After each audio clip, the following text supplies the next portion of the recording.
નમસ્કાર વિદ્યાર્થી મિત્રો, જીપીએસસી ઓનલાઈનની એપમાં આપ સૌનું હાર્દિક સ્વાગત છે. મિત્રો, આપણે મેન્સના કોર્સની ચર્ચા કરી રહ્યા છીએ. તો હવે આ સેશનમાં આપણે જાહેર વહીવટ છે એની શરૂઆત કરવાની છે. તો જાહેર વહીવટનો આમ તો જોવા જઈએ પહેલો લેક્ચર છે. એમ તો અગાઉના જે સેશન છે ઇન્ટ્રોડક્ટરી પાર્ટ, એમાં આપણે જે બેઝિક બધી બાબતો છે એની ચર્ચા કરી દીધી હતી. તો મિત્રો ખાસ ધ્યાન રાખજો કે આમ તો જાહેર વહીવટનો જે ટોપિક છે આપણે ક્યાંય કોઈ પ્રિલિમ્સમાં ભણ્યા નથી, તો માત્ર ને માત્ર મેન્સમાં જ આવે છે. તમે કોઈ પણ મેન્સ લેશો એમાં જાહેર વહીવટ ટોપિક આવે છે.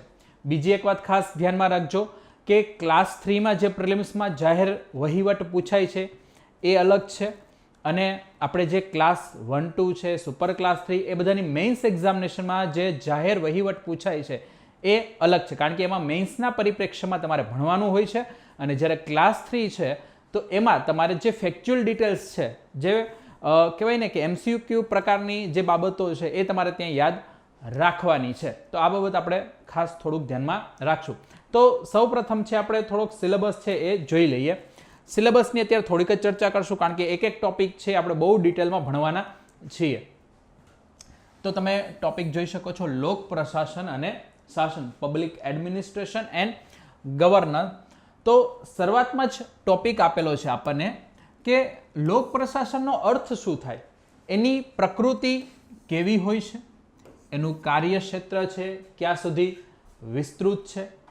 આ સિવાય એની અંતર્ગત વાત કરેલી છે કે ભાઈ ભારતમાં ઉત્ક્રાંતિ, ભાઈ લોક પ્રશાસન છે તો એની ભારતમાં ઉત્ક્રાંતિ.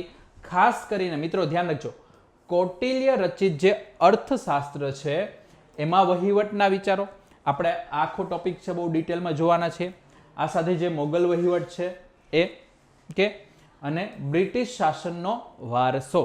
તો આ જે ટોપિક છે એ તમને થોડીક ઐતિહાસિક પૃષ્ઠભૂમિ છે એમાં તમારે થોડુંક પાછળ જવું પડે, અને એમાં કઈ રીતે વહીવટી વ્યવસ્થા હતી, મુગલકાળમાં કઈ રીતે વહીવટી વ્યવસ્થા હતી, પ્રાંતીય સરકારો છે, સ્થાનિક સરકારો છે એ જોવાની છે. ખાસ કરીને જે મૌર્યકાળ છે અને એમાં કૌટિલ્યના અર્થશાસ્ત્રમાં જે વહીવટની વિચારધારાઓ છે તો એ આપણે ડિટેલમાં ભણવાની રહેતી હોય છે.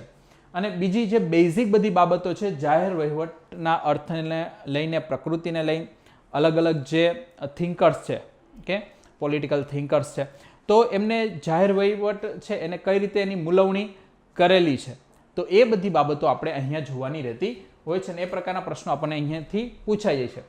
પછી એક મુખ્ય આપણો ટોપિક આવે છે લોકશાહીમાં મુલકી સેવાની ભૂમિકા. મિત્રો ખાસ ધ્યાન રાખજો, આ મુલકી સેવાની ભૂમિકા છે એમાં બહુ પ્રેક્ટિકલ પ્રશ્નો જ પૂછાય છે કે ભાઈ આઝાદી પછી કે લોકશાહી છે એમાં મુલકી સેવાની ભૂમિકા. હવે તો કોરોના કાળ પણ આવી ગયો. ઓકે, તો કોરોના કાળ છે તો એમાં મુલકી સેવાની ભૂમિકા. વિકસતા ભારતમાં મુલકી સેવાની ભૂમિકા. તો ધ્યાનમાં એ રાખવાનું છે કે જે આખી આ સિવિલ સર્વિસીસ છે, તો સિવિલ સર્વિસીસ છે એમના અલગ અલગ સમયમાં એમની ભૂમિકા શું રહી, આઝાદી બાદ એમની શું ભૂમિકા રહી, પછી જ્યારે આપણે LPG આવ્યું, લિબરલાઇઝેશન, પ્રાઇવેટાઇઝેશન એન્ડ ગ્લોબલાઇઝેશન, તો એમાં એની ભૂમિકા કઈ રીતે રહી. ત્યાર પછી આધુનિક સમયમાં, અત્યારના હાલના સમય, આધુનિક સમય એટલે હાલનો સમય છે, એમાં મુલકી સેવાની ભૂમિકા. અને કરંટમાં પૂછે તો તમને કોરોના કાળ અથવા કોરોના કાળ પછી મુલકી સેવાની જે ભૂમિકા છે ભારતમાં, એ તમને પ્રેક્ટિકલી ક્વેશ્ચન અહીંયા પૂછી લેતા હોય છે. આ સાથે ખાસ ધ્યાન રાખજો કે જ્યારે આપણે સરકારની વાત કરીએ તો સરકારનું કામ શું છે, પોલિસી બનાવવાનું.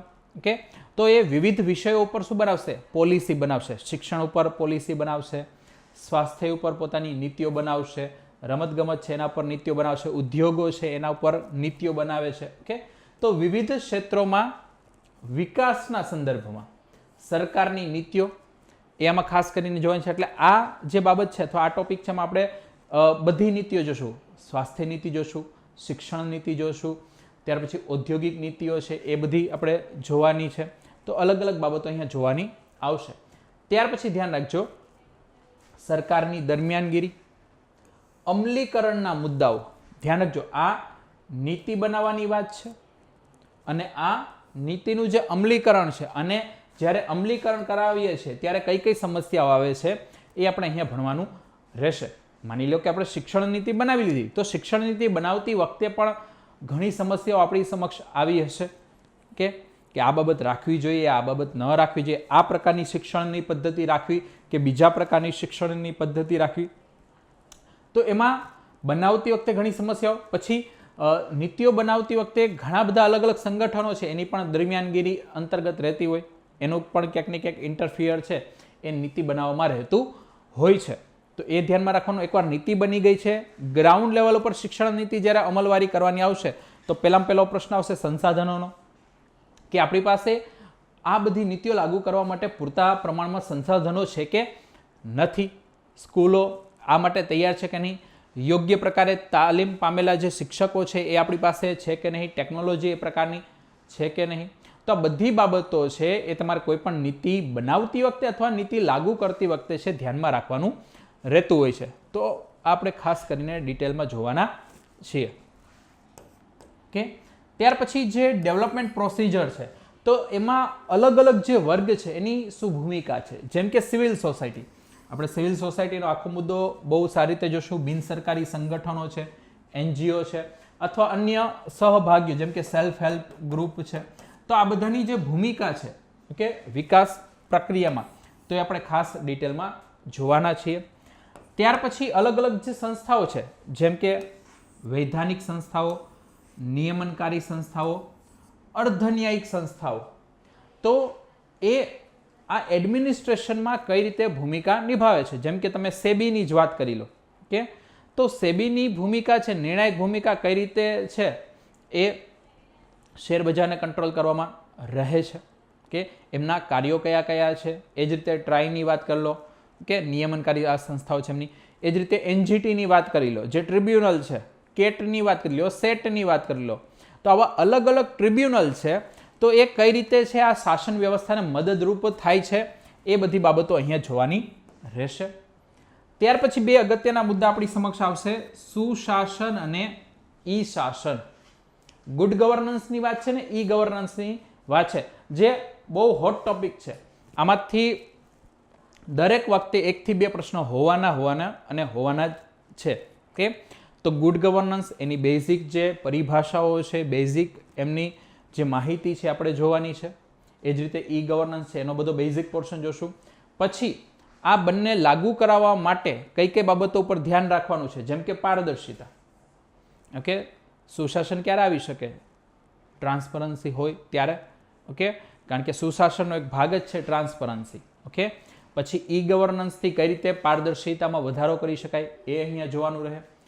શાસનમાં ઉત્તરદાયિત્વ એટલે કે જે એકાઉન્ટેબિલિટીની વાત છે એ પણ અહીં આપણે બહુ ડિટેલમાં જોવાની છે કે ભાઈ એકાઉન્ટેબિલિટી શું છે, રિસ્પોન્સિબિલિટી શું છે, ગવર્નન્સ છે એમાં ઉત્તરદાયિત્વની શું ભૂમિકા રહેલી છે.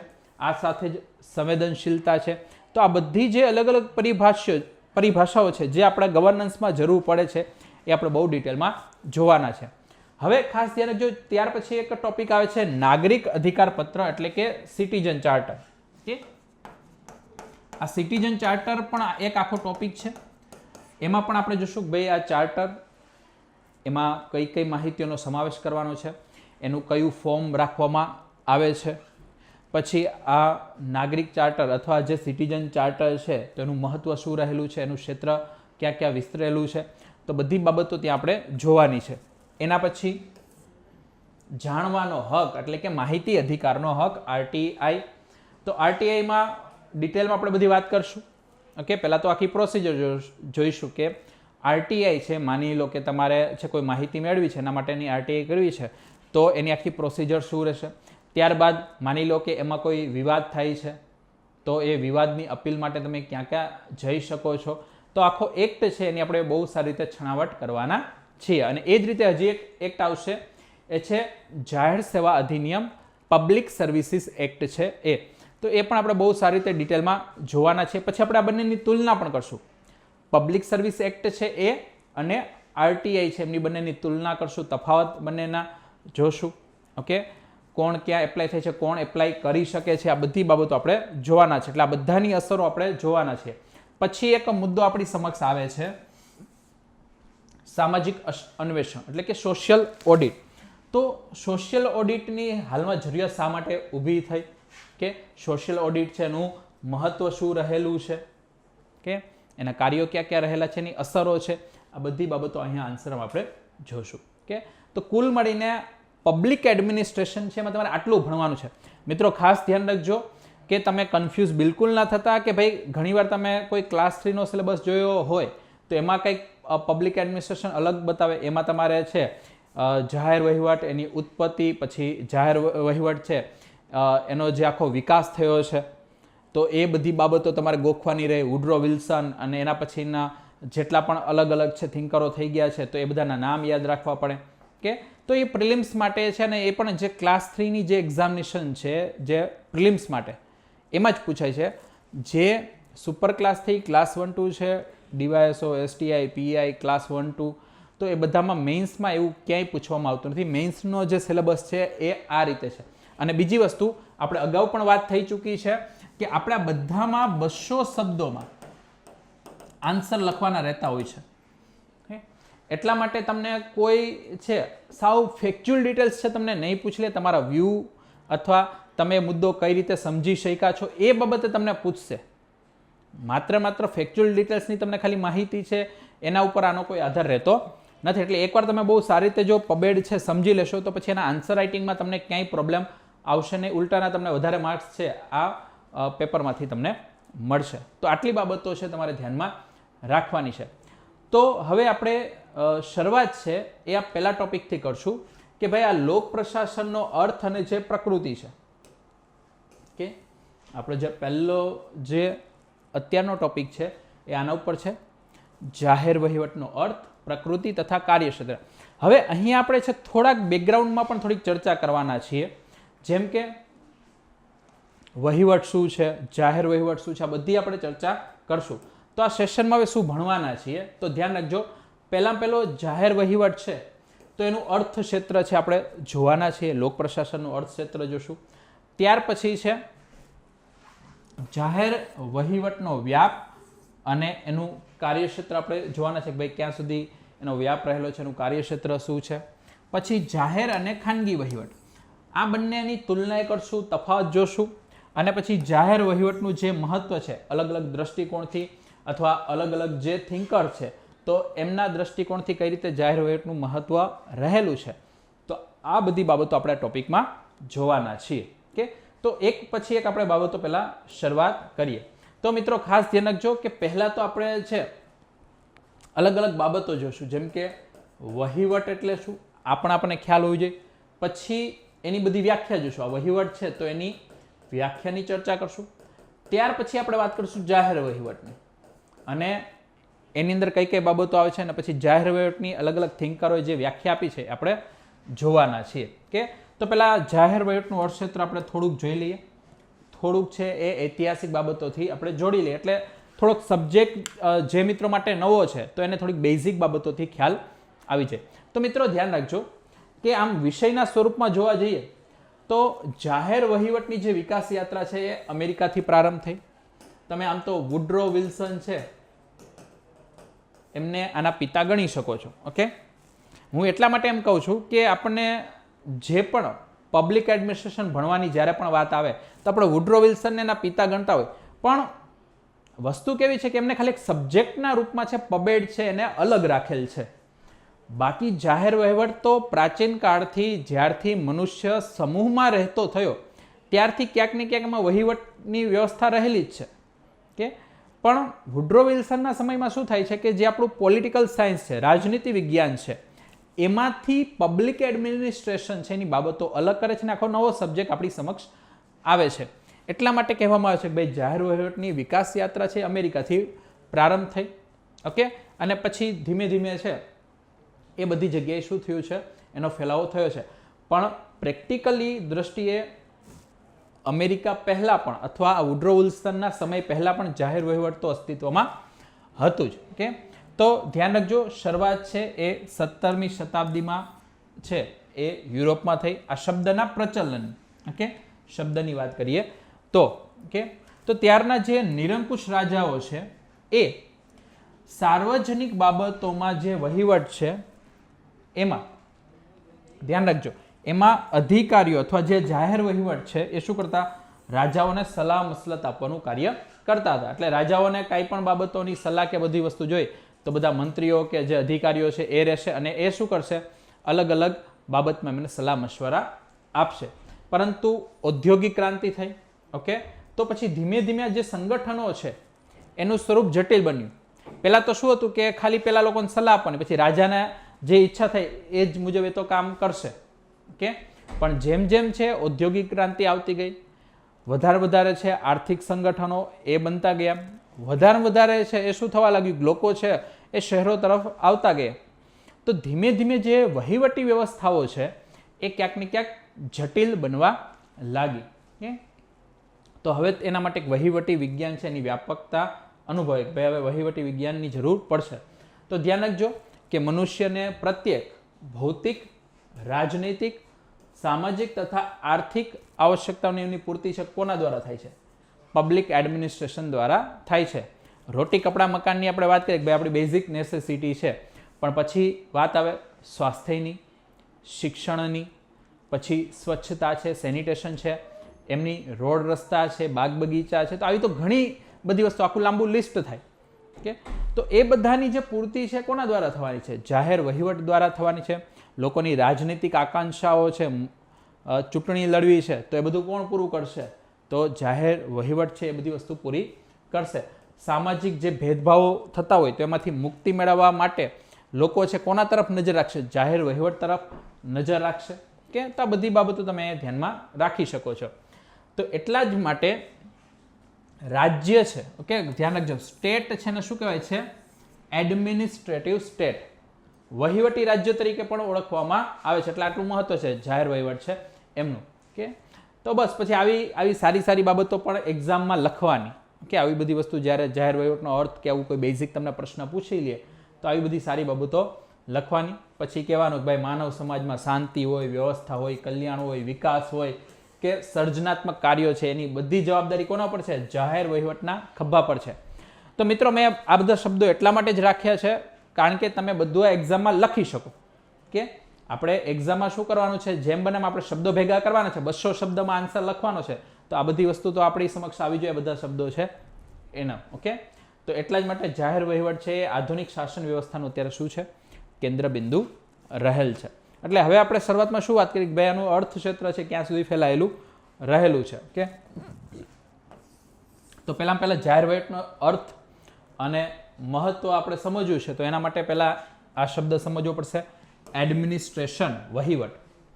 વહીવટ શબ્દ સમજી લેશું, પછી આપણે વાત કરશું જાહેર વહીવટ છે એમની, કે તો શરૂઆતમાં પહેલા વહીવટ શબ્દ છે આની વાત કરશું, આની થોડીક વ્યાખ્યાઓની વાત કરશું અને પછી જાહેર વહીવટ તરફ આગળ વધીએ. તો શરૂઆતમાં ધ્યાન રાખજો, વહીવટ શબ્દ છે તો એની અંતર્ગત જાહેર કે ખાનગી ગતિવિધિઓનું સંચાલન એ જોડાયેલ છે, ઓકે. કારણ કે વહીવટ બાબત આવે એટલે એમાં આપણે જે ફિક્સ નથી કર્યું ભાઈ એ વહીવટ જાહેર છે કે ખાનગી વહીવટ છે. તો જે પણ બધી બાબતો છે એનું સંચાલન છે એને વહીવટ શબ્દ સાથે જોડી શકો, ઓકે. તો વ્યાપક દ્રષ્ટિકોણથી હવે આપણે એને કહી શકીએ કે વહીવટ શું છે, કે એ સમૂહોની એવી ક્રિયાઓ છે જે સામાજિક ઉદ્દેશોની પ્રાપ્તિ માટે સહકારથી કરવામાં આવે છે.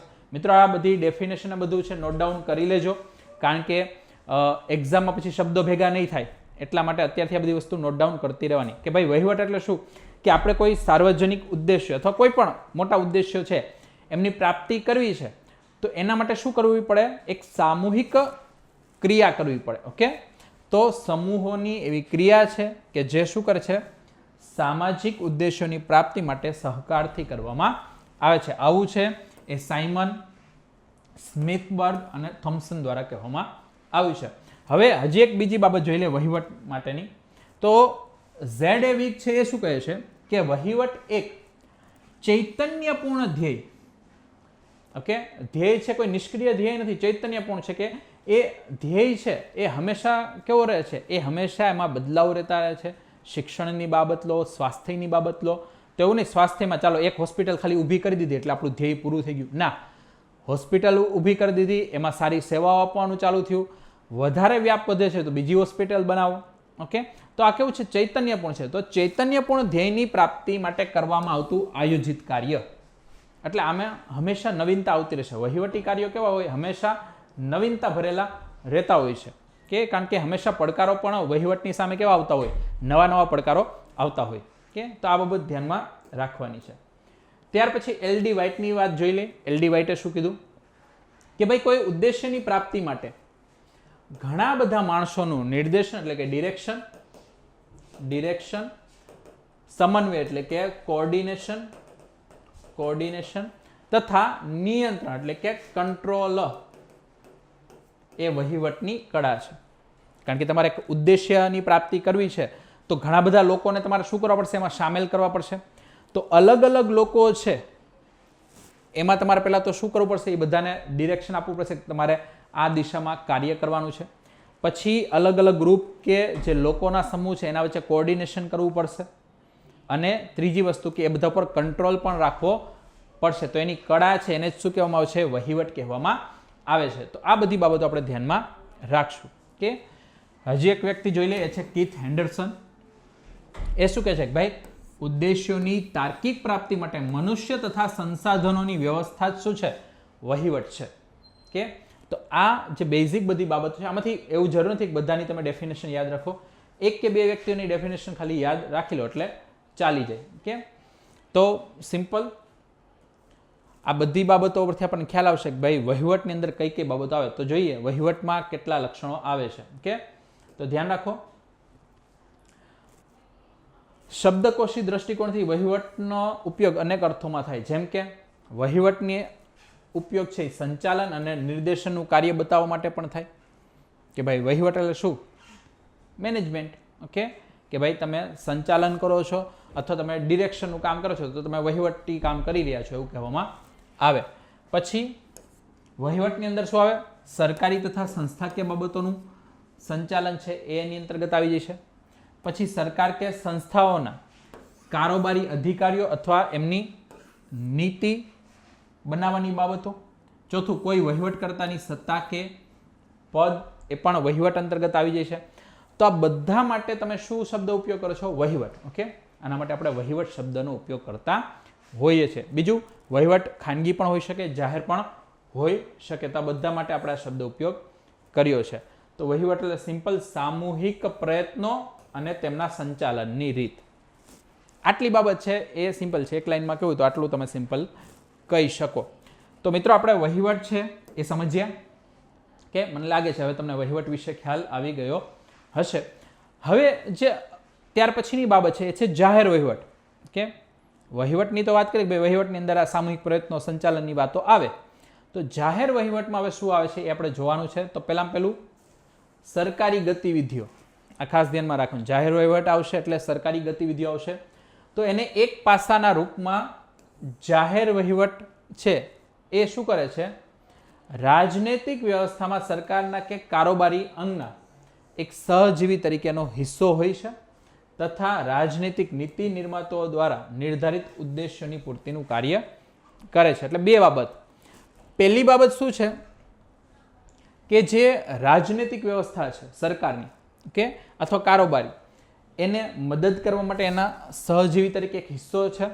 બીજું, આમને જે પણ નીતિ નિર્માણ કર્યું છે તો એને ગ્રાઉન્ડ લેવલ પર જે લાગુ કરાવવા, ઓકે, એ કોનું કામ છે, જાહેર વહીવટનું કામ રહેતું હોય છે. કે તો સિમ્પલ પોલિટિકલ સાયન્સ છે એ શું બતાવે છે કે ભાઈ તમે નીતિ નિર્માણ કરો તો એમાં તમારે કયા આધારો લેવા જોઈએ અથવા નીતિ નિર્માણ કઈ રીતે કરવું. જ્યારે પબેડ છે, જાહેર વહીવટ છે, એ શું કહે છે ભાઈ તમારે હવે એને લાગુ કઈ રીતે કરવાનું છે. આ જે તમે નીતિઓ બનાવેલી છે, તમે કાયદા બનાવ્યા છે, તો એને તમે હવે લાગુ કઈ રીતે કરી શકશો. તો આટલું તમારે ધ્યાનમાં રાખવાનું છે. અને એટલા માટે જ પોલિટિકલ સાયન્સથી જાહેર વહીવટ છે એને અલગ કરવામાં આવ્યો. કે ચાલો, બીજું કૌટિલ્ય છે એમના પોતાનું અર્થશાસ્ત્ર છે અથવા રામાયણ છે કે મહાભારત, આ બધામાં સરકારી સંગઠનો અને એમના કાર્યોના ઊંડા અભ્યાસનું વર્ણન આપણને જોવા મળે. એટલા માટે જ મેં તમને કહ્યું કે ભાઈ ભલે કહેવામાં કે ભાઈ વુડરો વિલ્સન છે એમનાથી જાહેર વહીવટ છે આપણને જોવા મળ્યો, પણ પ્રેક્ટિકલી ધોરણોએ તો વર્ષો થયા છે આ જાહેર વહીવટ તો ચાલી જ આવ્યો છે. ઓકે, ખાલી વુડરો વિલ્સને રાજનીતિ વિજ્ઞાનમાંથી જાહેર વહીવટ અલગ કર્યો. પશ્ચિમી રાજનૈતિક વિચારોના ઇતિહાસમાં જોઈએ તો એરિસ્ટોટલ રચિત જે પોલિટિક્સ છે બુક, મેકિયાવેલીની ધ પ્રિન્સ છે, ઓકે, એરિસ્ટોટલની પોલિટિક્સ અને મેકિયાવેલી રચિત ધ પ્રિન્સ છે, તો એમાં પણ રાજનૈતિક તથા જે વહીવટી મુદ્દાઓ તથા વિચારો છે એ ખૂબ સારા પ્રમાણમાં ત્યાં આપવામાં આવેલા છે. તો આ બધી જે બહુ પુરાણી બુકો છે તો એમાં તમને આ બધા રેફરન્સ જોવા મળશે. ઓકે, તો સિમ્પલ અહીંયા શું ધ્યાન રાખશું કે જાહેર વહીવટ એક એવું સાધન છે, ધ્યાન રાખજો, કેવું સાધન છે કે જેના દ્વારા જે પણ રાજકીય નિર્ણય કરનારાઓ એમના દ્વારા જે પણ નીતિ વિષયક નિર્ણયો થયેલા છે એનું અમલ કરાવવામાં આવે. કે રાજનેતાઓ દ્વારા જે પણ નીતિ નિર્માણ થયું એનું અમલ કરવા માટેનું આ સાધન છે. કોણ? જાહેર વહીવટ છે એ. કે તો સરકારનું ક્રિયાશીલ અંગ છે અને સરકારના જે પણ હેતુઓ કે સરકારના જે ધ્યેયો છે એને પ્રાપ્ત કરવાનું સાધન છે. તો આ બાબત છે તમને ખ્યાલ હોવી જોઈએ. જાહેર વહીવટ શું છે? ઓકે, તો મને લાગે છે કે તમને જાહેર વહીવટ છે એના વિશે બેઝિકલી ખ્યાલ આવી ગયો હશે. કે તો ચાલો હવે જાહેર વહીવટની અંદર શું કરવામાં આવે છે, ઓકે, એ બાબતો આપણે જોવાની છે કે કઈ કઈ બાબતોનો સમાવેશ થાય છે જાહેર વહીવટ છે એમાં. તો ઘણી બધી ડિટેલમાં આપણે જોવાના છીએ. ઓકે, આની અંદર જે બાબતો આવે ને બધી તમારે ધ્યાનમાં રાખવાની છે.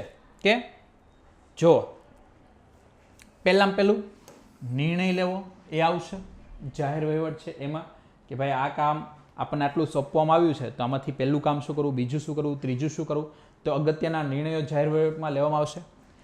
પછી કાર્ય કરવા અંગેનું આયોજન, પ્લાનિંગ, ઓકે, એ પણ ખૂબ મોટો પાર્ટ છે જાહેર વહીવટ છે એમનું.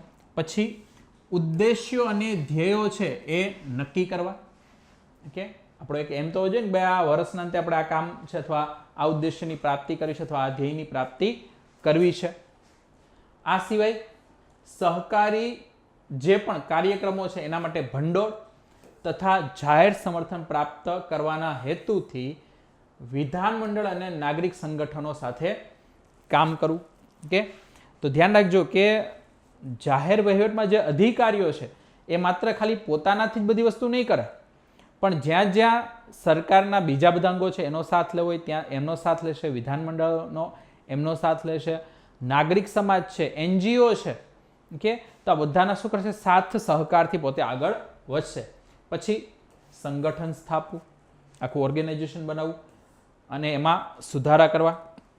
કારણ કે સંગઠન બની ગયું તો એનો મિનિંગ એવો નથી કે ચાલો એકવાર આ સંગઠન બની ગયું તો એ જ પ્રમાણે આગળ વધશે. એમાં સમયાંતરે શું કરતા રહેવાના? સુધારા કરતા રહેવાના. આ સાથે કર્મચારીઓ છે એનું નિર્દેશન અને દેખરેખ, આમને ડિરેક્શન આપવાનું છે, એમની દેખરેખ રાખવાની છે કે ભાઈ યોગ્ય રીતે કામ કરી રહ્યા છે કે નથી કરી રહ્યા. એમને જે પણ આદેશ આપવામાં આવ્યો છે એ પ્રમાણે કામ થઈ રહ્યું છે એ ઉપરનું સુપરવિઝન એમને કરવાનું રહે છે, દેખરેખ રાખવાની રહે છે. આ ખાસ ધ્યાન રાખજો, લીડરશિપ, નેતૃત્વ પૂરું પાડવું. કારણ કે એક સારા લીડર વગર છે ક્યારેય કોઈ ધ્યેયની પ્રાપ્તિ છે એ સમયસર અથવા ધ્યેયની પ્રાપ્તિ યોગ્ય રીતે થઈ શકતી નથી. એના માટે લીડરશિપની જરૂર છે, એટલે યોગ્ય રીતે નેતૃત્વ પૂરું પાડવું એ પણ આની અંતર્ગત આવશે. કે આ સિવાય સંદેશા વ્યવહારો એનું આદાન પ્રદાન કરવું, જે પણ માહિતીઓ છે કે એ બધી શું કરવાની છે? આદાન પ્રદાન કરવાની છે. સમયાંતરે કામગીરીનું શું કરવાનું છે? મૂલ્યાંકન કરતું રહેવાનું છે. ત્યાર પછી એમની જે પણ કાર્ય પદ્ધતિઓ છે કામ કરવાની, એની જે પ્રવિધિઓ છે, નિયમો છે એ નક્કી કરવાના. ઓકે, ત્યાર પછી નિયંત્રણ રાખવું, કંટ્રોલ રાખો. પછી સરકારી વહીવટદારો અને કર્મચારીઓ દ્વારા કરવામાં આવેલ અન્ય કાર્યો. તો તમે જોઈ શકો છો કે જાહેર વહીવટમાં આ બધી બાબતોનો સમાવેશ કરવામાં આવ્યો છે. તો અહીંયા તમને 50 શબ્દો મળી જશે. જાહેર વહીવટ અંગે તમારે કંઈ લખવું હોય તો આટલું લખેલો એટલે તમારા 50 શબ્દ તો તમને અહીંથી જ મળી રહેશે. ક્લિયર? તો આ બધા શબ્દો ધ્યાન રાખજો, તમે બધી જગ્યાએ જાહેર વહીવટમાં છે એ ઉપયોગ કરી શકો. ભાઈ જાહેર વહીવટમાં કરવાનું છે અથવા કોઈ પણ જગ્યાએ કામ કરવાનું આવે તો કહેવાનું ભાઈ સરકારનું કામ શું, વહીવટનું કામ શું? તો ભંડોળ એકઠું કરશે, નિયંત્રણ કરશે, સમન્વય કરશે, કે NGO ને બધા સાથે છે એ કામ કરશે, ધ્યેયની પ્રાપ્તિ માટે છે એ આયોજન ઘડશે. ત્યાર પછી અલગ અલગ નિયમો બનાવશે, નિયંત્રણો રાખશે, નેતૃત્વ પૂરું પાડશે, નિર્દેશન આપશે, દેખરેખ રાખશે. તો આ બધા શબ્દો છે એ જાહેર વહીવટમાં તમે ઉપયોગ કરી શકો છો. ઓકે, તો આટલી બાબત મિત્રો તમારે ધ્યાનમાં રાખવાની હતી. કે ચાલો, તો હવે આપણે ફટાફટ જાહેર વહીવટની જે વ્યાખ્યાઓ છે એ જોઈ લઈએ. આમાં પણ હું ફરીથી કહું છું, એક કે બે વ્યાખ્યા યાદ રાખવાની, બધી કોઈ વ્યાખ્યા યાદ રાખવાની જરૂર નથી. ઓકે, બાકી જાહેર વહીવટમાં તમને 25-30 જેટલી વ્યાખ્યા જોતી હશે એ બધી મળશે. જેમ જેમ થિંકર બદલે એમ એમ વ્યાખ્યા બદલાતી રહે. ઓકે, તો એલ ડિવાઇડ છે એના દ્વારા જે વ્યાખ્યા છે જોઈ લે કે ભાઈ જાહેર વહીવટ શું છે. તો જાહેર વહીવટ એ જાહેર કાયદાનો સંપૂર્ણ અને પદ્ધતિસરનો અમલ છે. જે કાયદાનો પ્રત્યેક ખાસ અમલ એક વહીવટી કાર્ય છે. કે શું કીધું ભાઈ, કાયદો બનાવ્યો એ નીતિ નિર્માણમાં આવી ગયું, પણ હવેનું જે પદ્ધતિસરનો જે અમલ છે કાયદાનો અથવા કોઈ નિયમ બનાવ્યો છે એનું પદ્ધતિસરનો અમલ છે એ જ શું છે? જાહેર વહીવટ છે અથવા એ જ વહીવટી કાર્ય છે. તો આ તમારે ધ્યાનમાં રાખવાનું છે. એલ ડી વાઇટ આ કહ્યું. પછી વાલ્ડો, ઓકે, ડી વાલ્ડોએ શું કહ્યું કે જાહેર વહીવટ એ રાજ્યની બાબતોમાં લાગુ પાડવામાં આવેલી વ્યવસ્થાની કલા અને તેનું વિજ્ઞાન છે. ઓકે, આ પ્રશ્ન પહેલા બહુ લાંબો સમય સુધી ચાલ્યો. આર્ટ એન્ડ સાયન્સ, ઓકે, અથવા આર્ટ ઓર સાયન્સ, એ બહુ સારું પડશે. ઓકે, શું કહેવામાં આવે છે અહીંયા કે ભાઈ વહીવટ છે એ કલા છે કે વિજ્ઞાન? ઓકે, આ પ્રશ્ન પહેલા બહુ જે બધી બહુ જૂની યુપીએસસીની એની બધીની એક્ઝામ હતી તો એમાં એક હોટ ટોપિક રહેતો ભાઈ વહીવટી કાર્યો છે એ આર્ટ બેઝ છે કે સાયન્સ બેઝ છે? ઘણા લોકો કે ભાઈ આર્ટ બેઝ છે, કારણ કે વહીવટમાં તો હંમેશા નવીનતા આવતી રહેવાની છે, એમાં નવા નવા કાર્યો છે, તો દરેક કાર્યો વખતે છે એ તમારે કાર્ય અનુસાર છે શું કરવું પડશે? બધી પદ્ધતિઓને બધું અપનાવવું પડશે. એમાં તમે કોઈ ફિક્સ નિયમો રાખીને છે વહીવટ ચલાવી શકો નહીં. કે અને ઘણા લોકો શું કહે છે કે ભાઈ સાયન્સ છે કે એમાં જે પદ્ધતિસરના નિયમો છે, પદ્ધતિસરનું માળખું છે એ બનાવીને જ તમે શું કરી શકો છો? આ જાહેર વહીવટ ચલાવી શકો છો. તો પછી એવું નિર્ધાર કરવામાં આવે કે ભાઈ બંને છે, કલા પણ છે અને તેનું વિજ્ઞાન પણ છે. તો એવું વાલ્ડો દ્વારા કહેવામાં આવ્યું છે કે ભાઈ બંનેનો સમન્વય અહીંયા જોવા મળે છે. ક્લિયર? ચાલો, ત્યાર પછી Herbert Simon, okay, H Simon, Herbert Simon છે એને શું કીધું કે ભાઈ સામાન્ય અર્થમાં જાહેર વહીવટ એટલે કેન્દ્ર, રાજ્ય અને સ્થાનિક સરકારો છે એમની વહીવટી શાખાની પ્રવૃત્તિઓ. ઓકે, જે વહીવટી શાખાઓની અલગ અલગ પ્રવૃત્તિઓ છે એને શું કહેવાય છે? જાહેર વહીવટ. કેન્દ્ર સરકાર એની વહીવટી શાખાઓ, રાજ્ય સરકારની વહીવટી શાખાઓ, સ્થાનિક સરકાર છે તો એની વહીવટી શાખાઓ. તો આ બધી બાબતો જાહેર વહીવટમાં આવે છે. ત્યાર પછી આવે છે લુથર ગ્યુલિક અથવા લુથર ગ્યુલિક છે એ તમે કહી શકો છો. ઓકે, હવે આ શું કહે છે? ગુલિક છે કે ભાઈ જાહેર વહીવટ છે એ વહીવટી વિજ્ઞાનનો એવો ભાગ છે કે જે શાસનની કારોબારી સાથે સંબંધિત છે. ઓકે, તો મોટાભાગની બાબત કોની સાથે સંબંધિત છે? શાસનની કારોબારી સાથે. આ ઉપરાંત વિધાનમંડળ અને ન્યાયતંત્રનો પણ વહીવટી કાર્યક્ષેત્રમાં સમાવેશ થાય છે. કે તો જ્યારે લુથર ગુલિકની વાત આવે છે તો એ તો એમ કહે છે કે ભલે વહીવટી વિજ્ઞાન છે એની અંતર્ગત તમે કારોબારી જે વ્યવસ્થાઓ છે કે જે બધા અધિકારીઓ છે, મંત્રીઓ છે, તો એને તમે આમાં સામેલ કરી લો, પણ આના સિવાય જે વિધાનમંડળ છે અથવા જે ન્યાયપાલિકા છે એ પણ આની અંતર્ગત સમાવેશ થશે, અથવા એ ડાયરેક્ટલી ઇનડાયરેક્ટલી છે એ વહીવટને અસર કરે છે ને કરે જ છે. તો એવી બાબત લુથર ગુલિક છે એમના દ્વારા કહેવામાં આવી. તો બધા લોકોએ છે એ પોતપોતાની રીતે શું કરેલ છે? વ્યાખ્યાઓ આપેલી છે. ક્લિયર? તો અહીં આપણે બધી વ્યાખ્યાઓને એ બધી બાબતો જોઈ ગયા છીએ. હવે આપણે જે વાત કરવાની છે એ છે જાહેર વહીવટનો વ્યાપ અને કાર્યક્ષેત્ર. કે ભાઈ જાહેર વહીવટ છે તેનું ક્ષેત્ર ક્યાં સુધી છે? કઈ કઈ જગ્યાએ તમને જાહેર વહીવટ જોવા મળે છે? કે તો સિમ્પલ ધ્યાન રાખજો, જાહેર વહીવટ કેન્દ્ર, રાજ્ય અથવા પ્રાંત અને સ્થાનિક જે સ્તરો છે એ બધી જગ્યાએ તમને જોવા મળે છે. એટલે દરેક જગ્યાએ કરવામાં આવતી સરકારી પ્રવૃત્તિઓનું સંકુલ છે. કે જાહેર વહીવટ તો દરેક જગ્યાએ મળવાનો છે એવું જ નથી, ખાલી કેન્દ્ર સરકારમાં જાહેર વહીવટ જોવા મળે, અન્ય કોઈ જગ્યાએ નહીં, તો એનો વ્યાપ દરેક જગ્યાએ છે. કે બીજું જાહેર વહીવટ શું છે કે વિદ્યા શાખાનું ધ્યેય એ દરેક પ્રવૃત્તિઓનો પદ્ધતિસરનો અભ્યાસ છે કે ભાઈ તમારે કોઈ કામ પૂરું કરવું છે તો એ કામ પૂરું કરવા માટે તમારે શું કરવું પડે, પ્લાનિંગ કરવું પડે, ઓર્ગેનાઇઝેશન બનાવવું પડે, અલગ અલગ કર્મચારીઓ સ્ટાફની એની તમારે જરૂર પડે, તમારે બધાનો સમન્વય કરવો પડે, રિપોર્ટિંગ કરતું રહેવું પડે. તો આ બધી પદ્ધતિસરની જે નિયમો છે એ બધાનું સંકુલ છે કે એનો અભ્યાસ છે. તો એ બાબત અહીંયા કહેવામાં આવેલ છે. તો સિમ્પલ બાબત કે જાહેર વહીવટનું ક્ષેત્ર છે એ નિર્વિવાદ રૂપે શું છે, આખો માનવ સમાજ, સંપૂર્ણ માનવ સમાજ છે ત્યાં તમને જાહેર વહીવટ જોવા મળશે. એવું નથી કે ખાલી એક બે દેશ પૂરતો જાહેર વહીવટ મર્યાદિત છે અથવા એક બે જે કોન્ટિનેન્ટલ છે ત્યાં જ મર્યાદિત છે. નહીં, જ્યાં પણ માનવો રહે છે ત્યાં જાહેર વહીવટ છે એ રહેલ છે. કે તો ધ્યાન રાખજો કે સંપૂર્ણ માનવ સમાજમાં આવશે, પરંતુ માનવ સમાજના અંતર્ગત થનારી પ્રત્યેક ગતિવિધિ છે એ જાહેર વહીવટની અંતર્ગત નથી. લોકો દ્વારા જે બધી માની લો કે એ લગ્ન કરતા હોય તો લગ્ન પછી જાહેર વહીવટમાં ના આવે કે ચાલો સરકાર છે લગ્ન કરાવી દેશે. ઓકે, મરણ તો બધું 12મું 13મું છે હવે સરકાર જ કરાવી દેશે, તો એ જાહેર વહીવટમાં નહીં. એટલે એમની જે વ્યક્તિગત બાબતો છે એ બધું એમાં નહીં આવે, પણ એમની જે સુખાકારીમાં વધારો કરવો છે, એમને છે રોડ રસ્તાની સુવિધા આપવી છે, એમને સેનિટેશન સ્વચ્છતાની એમની બધાની સુવિધાઓ આપવાની છે, સ્વાસ્થ્ય શિક્ષણ, તો એમાં સરકાર છે એ શું કરશે, મદદ કરશે. કે તો આ તમારે ધ્યાનમાં રાખવાનું છે. અને અત્યારે આધુનિક યુગમાં જેમ જેમ માંગ વધી છે એમ આની અંતર્ગત નવા નવા વિષયોનો પણ જન્મ થયો છે. તમે કહો કે ભાઈ સિમ્પલ પહેલાં આપણે શું કહેતા કે વ્યક્તિઓની બેઝિક નીડ શું હતી, રોટી કપડાં મકાન. કે હવે સાથે સાથે શું થઈ ગયું, રોટી કપડાં મકાન મોબાઈલ. અને અત્યારના હવે યુગમાં કહીએ તો રોટી કપડાં મકાન મોબાઈલને 4G કે 5G ટૂંકમાં ઇન્ટરનેટ. કે તો આ બધાની શું થઈ ગઈ છે, જરૂરિયાત થઈ ગઈ છે. કે તો જેમ જેમ જરૂરિયાતો વધશે એમ એમ સરકાર પણ શું કરશે, સરકારનો પણ કામનો વ્યાપ વધતો જશે, એની સૂક્ષ્મતા વધતી જશે. કે ચાલો તો ધ્યાન રાખજો કે અહીંયા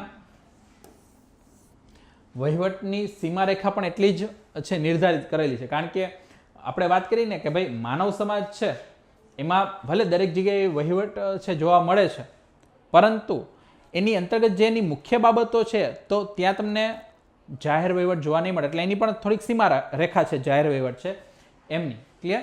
તો જાહેર વહીવટનું ક્ષેત્ર જોવા જઈએ તો હજી સંપૂર્ણપણે આપણને સ્પષ્ટ થયું નથી. વહીવટી સીમારેખાનું જ્યારે નિર્ધારણ કરવાનું હોય ત્યારે થોડીક સમસ્યાઓ છે આપણી સમક્ષ આવે છે. કે કઈ સમસ્યા આવે, બહુ પ્રેક્ટિકલી તમને ખાલી કહી દઉં કે આપણે માની લો કે સામાજિક બાબતો જ કોઈ લઈ લો. કે તો હાલમાં જે સમસ્યા ચાલી રહી જેમ કે તલાકની બાબત, લગ્નની બાબત, કે લગ્ન છે, તલાક છે. ઘણા લોકો એમ કે ભાઈ અમે લગ્ન જે રીતે કરવા માંગતા હોય એ રીતે કરીએ, એમાં સરકારે છે એમાં કોઈ દખલગીરી ના કરવી જોઈએ. અમારી ધાર્મિક બાબતો છે એમાં સરકારે દખલગીરી ના કરવી જોઈએ. તલાકની બાબત છે તો એમાં સરકારે દખલગીરી ના કરવી જોઈએ.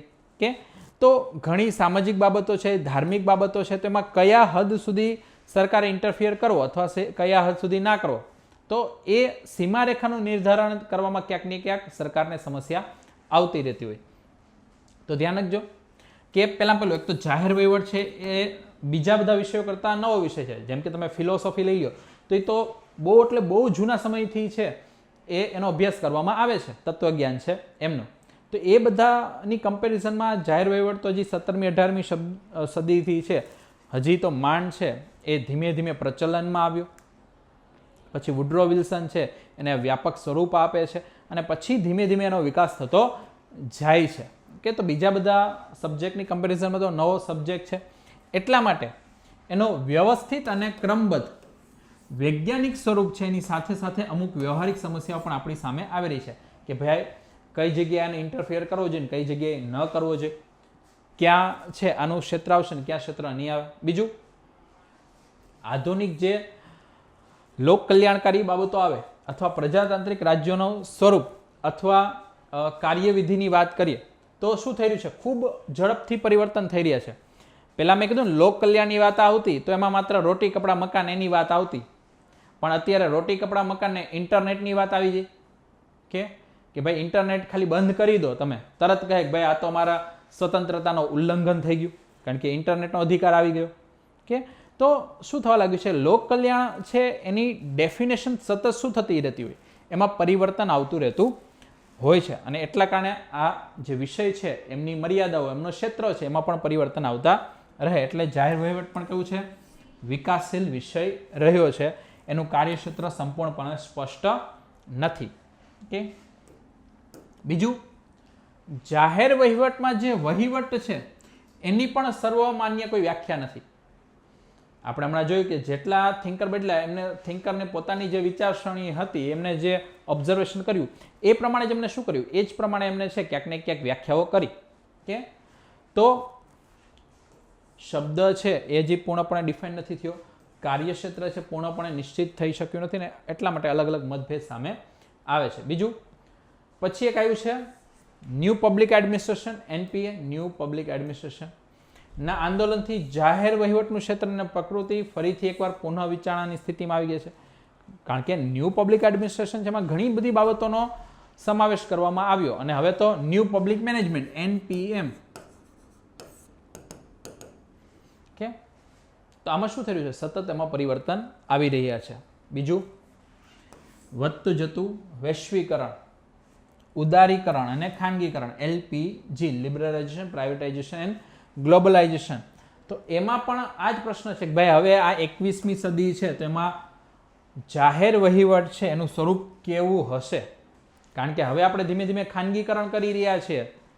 કે અત્યાર સુધી તો માની લો કે લાયસન્સી રાજ એની અંદર બધી જગ્યાએ સરકારી ઇન્વોલ્વ હતી, તો હવે શું થયું છે, સરકાર ધીમે ધીમે સાઇડલાઇન થતી જાય છે.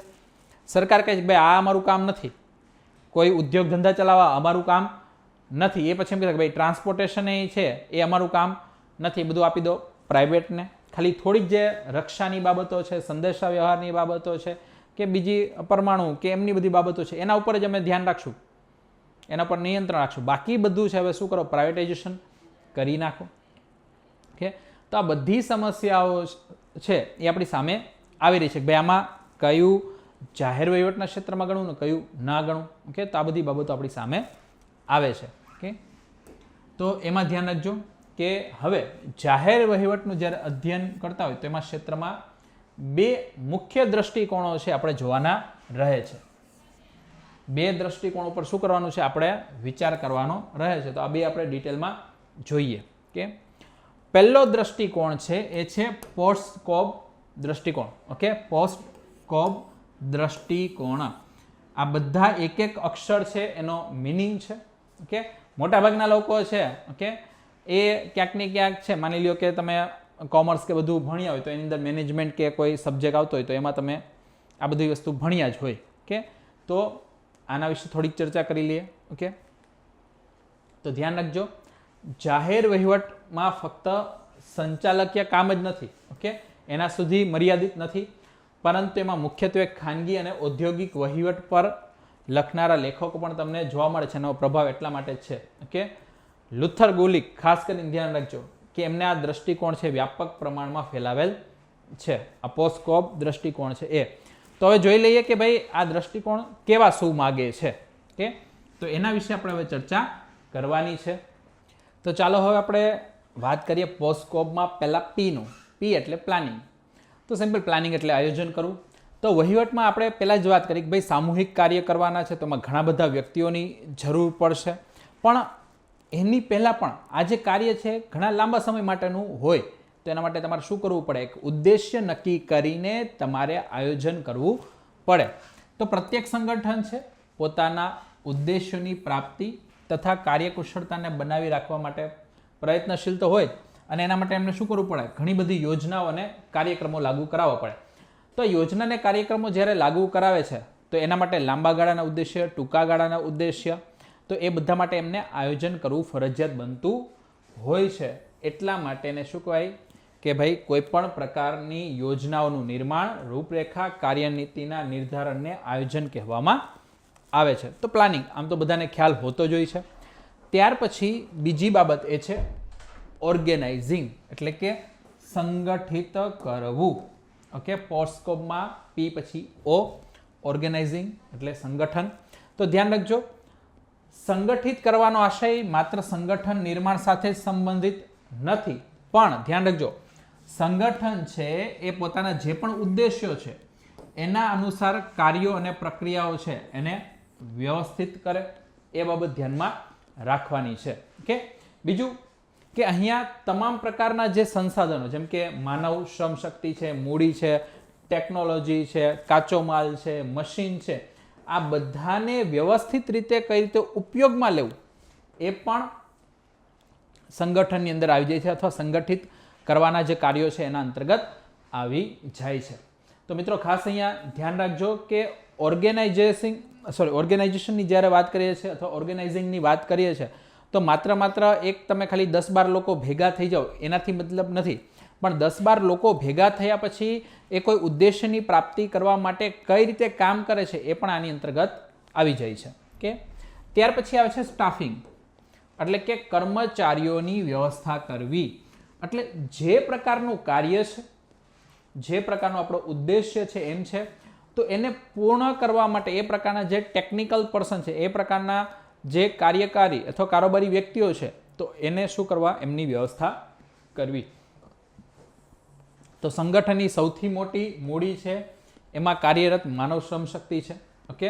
તો ધ્યાન રાખજો, પહેલા તો અહીંયા કર્મચારીઓનું વર્ગીકરણ, જેમ કે આપણે જોતા હોય કે સરકારી કર્મચારીઓ છે તો એમાં ક્લાસ 1, ક્લાસ 2, ક્લાસ 3, ક્લાસ 4 એ રીતે વર્ગીકરણ કરતા હોય, અને એ વર્ગીકરણના આધારે એમને કાર્યોની ફાળવણી કરવામાં આવતી હોય.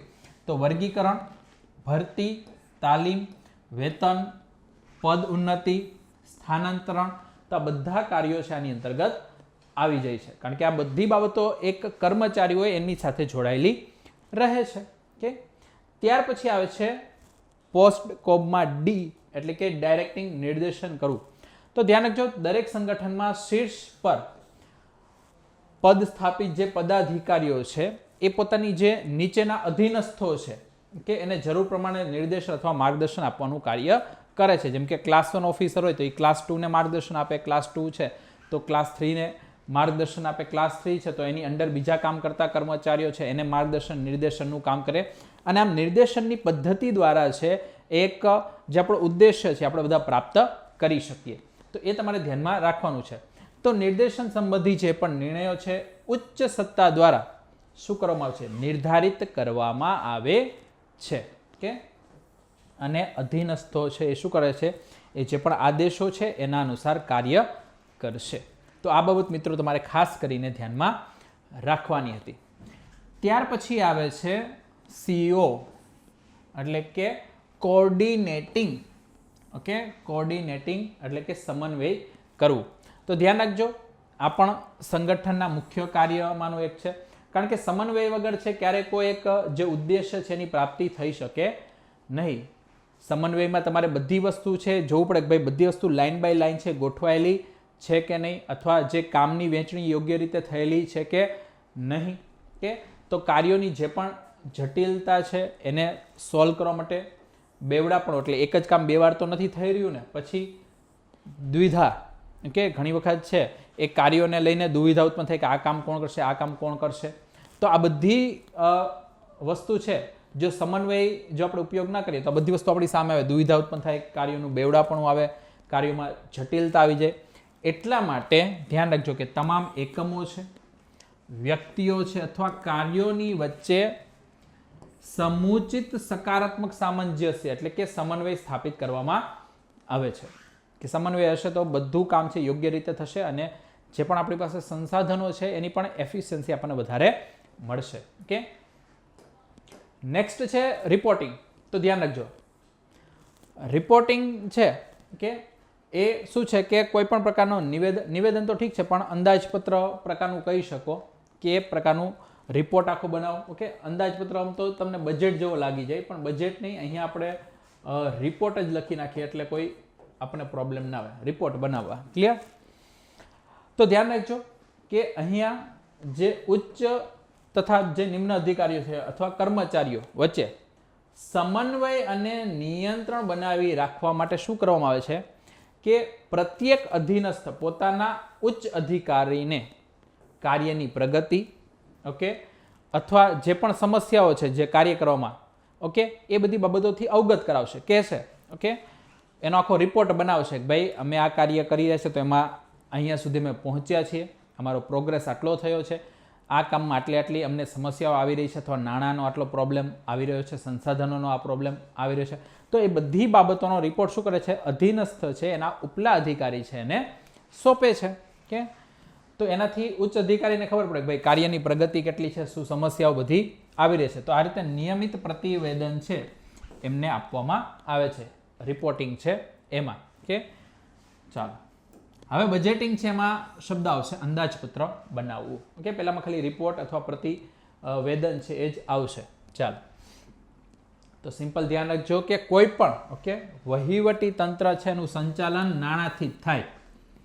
કે નાણાં વગર છે ક્યારે પણ કોઈ વહીવટી તંત્ર છે વ્યવસ્થિત રીતે કામ કરી શકે નહીં. એ પછી ખાનગી વહીવટ હોય કે જાહેર વહીવટ હોય. કે તો સંગઠનની આવક અને જાવકનો હિસાબ છે બનાવો એ સૌથી મહત્વપૂર્ણ ગતિવિધિ છે. માત્ર જાવક જ હોય ને આવક ન હોય તો એ સંગઠન લાંબો સમય ચાલી શકે નહીં.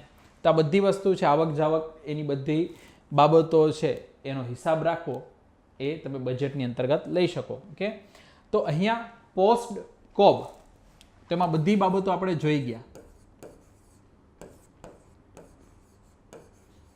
Planning, organising, staffing, direction, coordination, reporting and budgeting. Okay, તો મિત્રો આ એક દ્રષ્ટિકોણ છે.